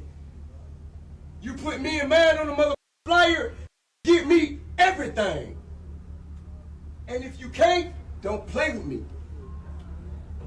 I don't know if y'all from here, but don't play with me in this city. It's my mother. Don't play with me in this city.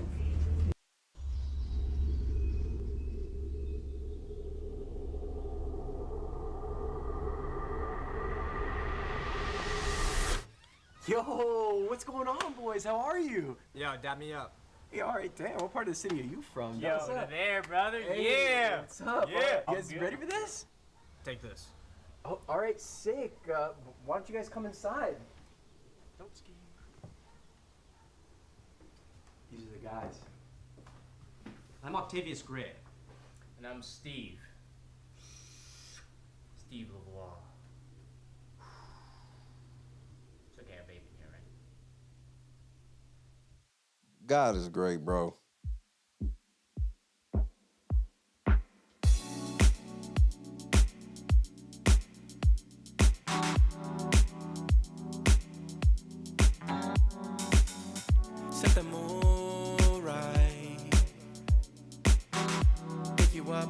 I'm looking so fly. Sunset rooftop, yeah, that's nice, right? Hop in the G-Class, I know you need that. Heart racing fast like the speed of light. Is this attraction, or is it the moonlight? You want satisfaction, but only for one night. This could be real love, but you've been broken, and I just want you to see what I can be for you. What I can be for you. What I can be for you. What I can be for you. What I can be for you. You got me wrapped up in your love. Barely. Finding you is like a treasure. Making my heart feel this way, yeah, yeah. And I'll treat you so damn special. What you did, who you were with, I don't care about those days. When I'm with you, I won't complain. Share your success and heartbreaks. Yeah, you know I stay by your side. Never leave you dissatisfied. But I need you to let me know. Is this attraction? I'm amazing. Or is it the moonlight? You want get out of my face. satisfaction, but only for one night. This could be real love, but you've been broken, and I just want you to see what I can be for you. What I can be for you. What I can be for you. What I can be for you. What I can be for you. Baby girl, it's just one night. Yeah, baby girl, it's just one night. Oh, yeah, it's just one night. Yeah, baby girl, it's just one night. Yeah, girl, it's just one night. Yeah, baby girl, it's just one night. Oh, yeah, it's just one night. Yeah, baby girl, it's just one night.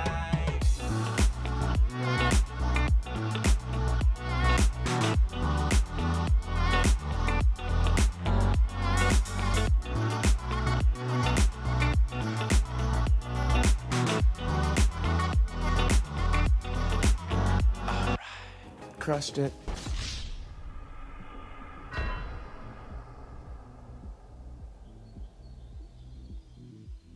I love y'all to death, man. See y'all in a couple of hours, bro. Hit me with them stories, cuz.